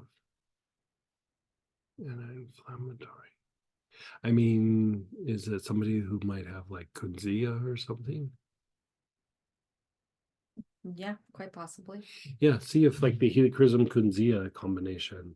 I mean, I've always used the eucalyptus citriodora, but if you don't have that and you have a bit of kunzia, why don't you try mixing helichrysum with kunzia? Yeah. But the like regular eucalyptus and radiata and polybroct and all that, they all are good. They have an impact on pain, but they don't quite hit the tendons the way that the eucalyptus citriodora does. I mean, it won't be bad, it just won't be as effective. But you could try mixing them together, but because citriodora is in the supreme, it's in this, not enough. Is yeah, that the yeah. idea? There's just 7 or 8 other eucalyptuses in with it. Yeah. I see you put up some new classes on the site. Could you tell us about them? I think you already did one with Ralph. The other ones are Mastering the Elements and the Free Day Study Group. Yeah, Mastering the Elements is, boy, how to explain that one? It is mixing like the physical elements and the, like you could call them the astral elements or the higher potentials of the elements. And you do that through, working them both, but you're working a certain part of the inner aura and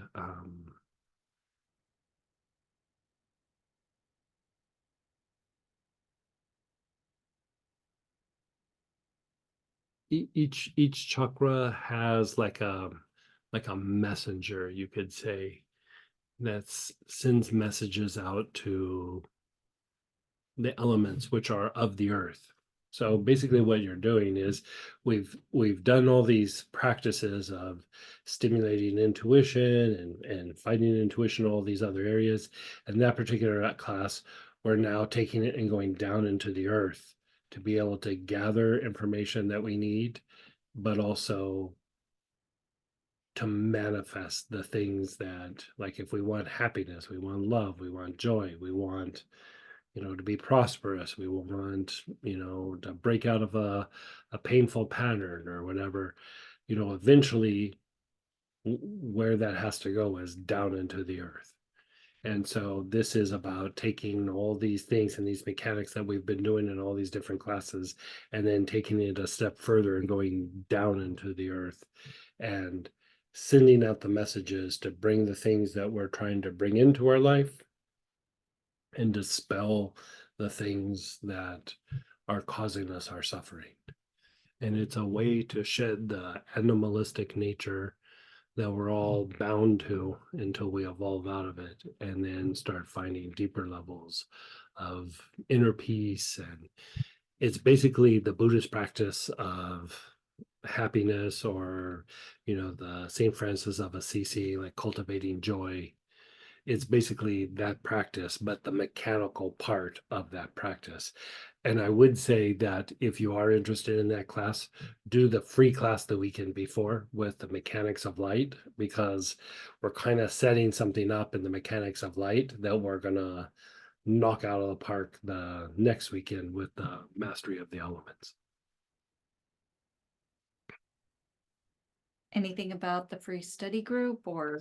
Free study group. I'm looking over my notes. If you have things that you guys want to like talk about, I'm like going through my notes and just seeing, I thought we'd have like a little bit easier day that day and talk about things that are like conditions and things that you guys are trying to address, kind of like we do tonight, but I'll have a topic. I haven't come up with a topic yet. So if you have some suggestions, feel free to send them in to us at info@plantprana. And I'm gonna decide in the next day or two. So yeah, we'll go deeper on something. We have a whole day. I mean, I can lead you just through a bunch of different practices, but I have a couple ideas. But if you guys have something, let's throw that out there.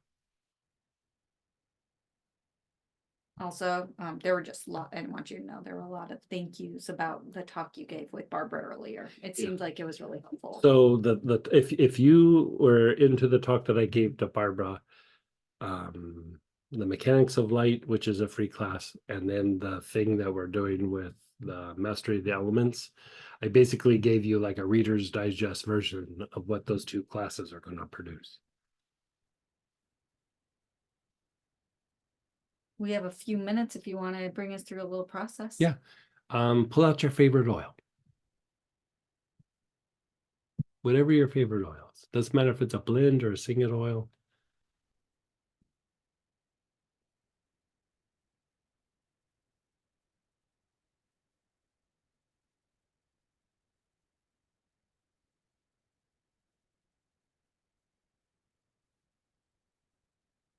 Okay, so begin inhaling. Your awareness is on your throat. It's on your throat. Nice, long, slow, deep breaths.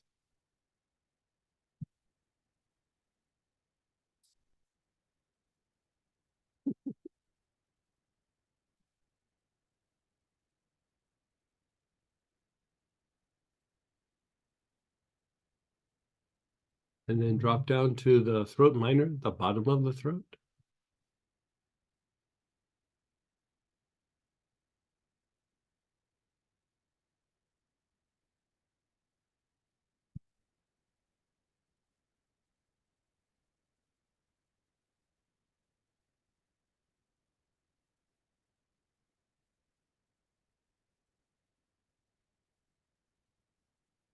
You're taking nice, long, slow, deep breaths.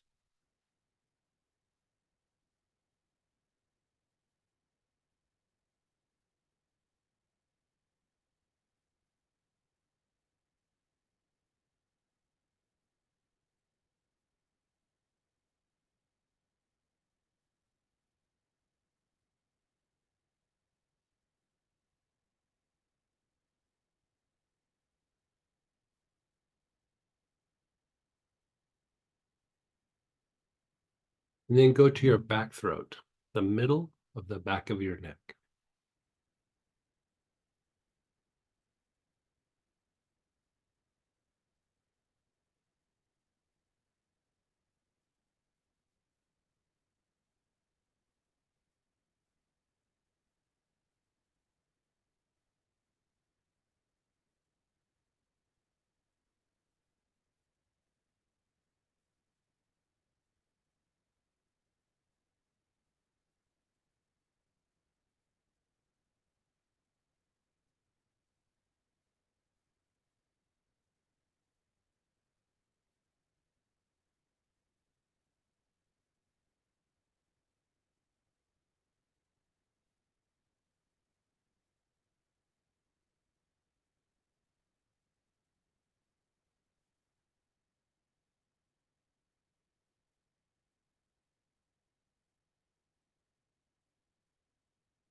And then come to your jaws,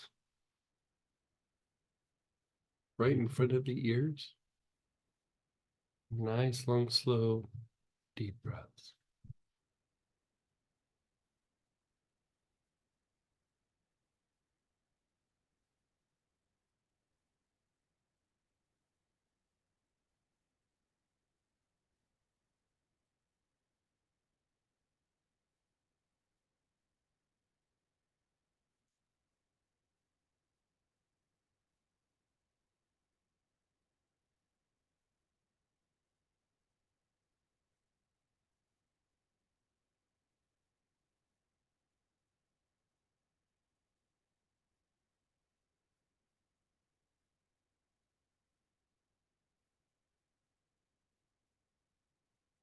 And then to your temples.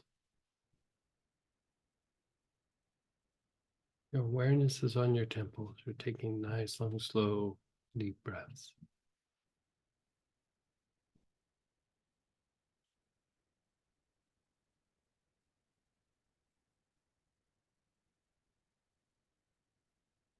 Mm.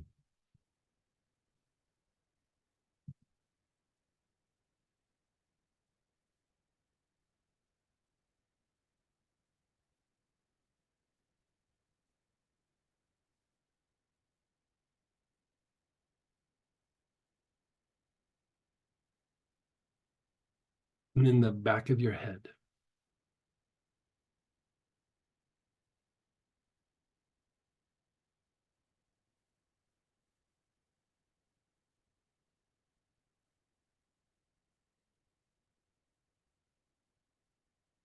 And then come to your forehead.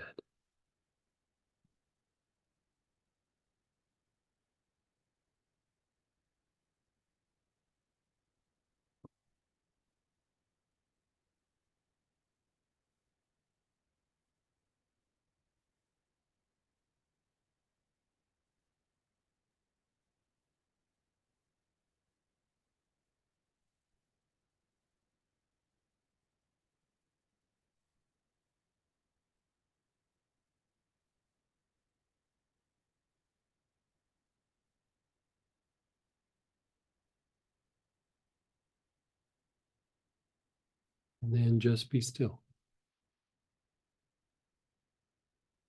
Let go. Sorry the practice was so short tonight, but hopefully you enjoyed that a little bit. Very soothing, calming to the mind. Helps one to process and detach. So we're going to be going over to the prayer petition blessing.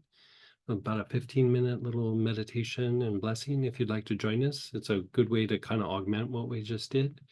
And yeah, hopefully, I know a bunch of you have had the class on the weekend, so hopefully I get to see you on the weekend. And we're going to be doing a bunch of new stuff on the weekend with the Foundation for Mystical Healing. So take care.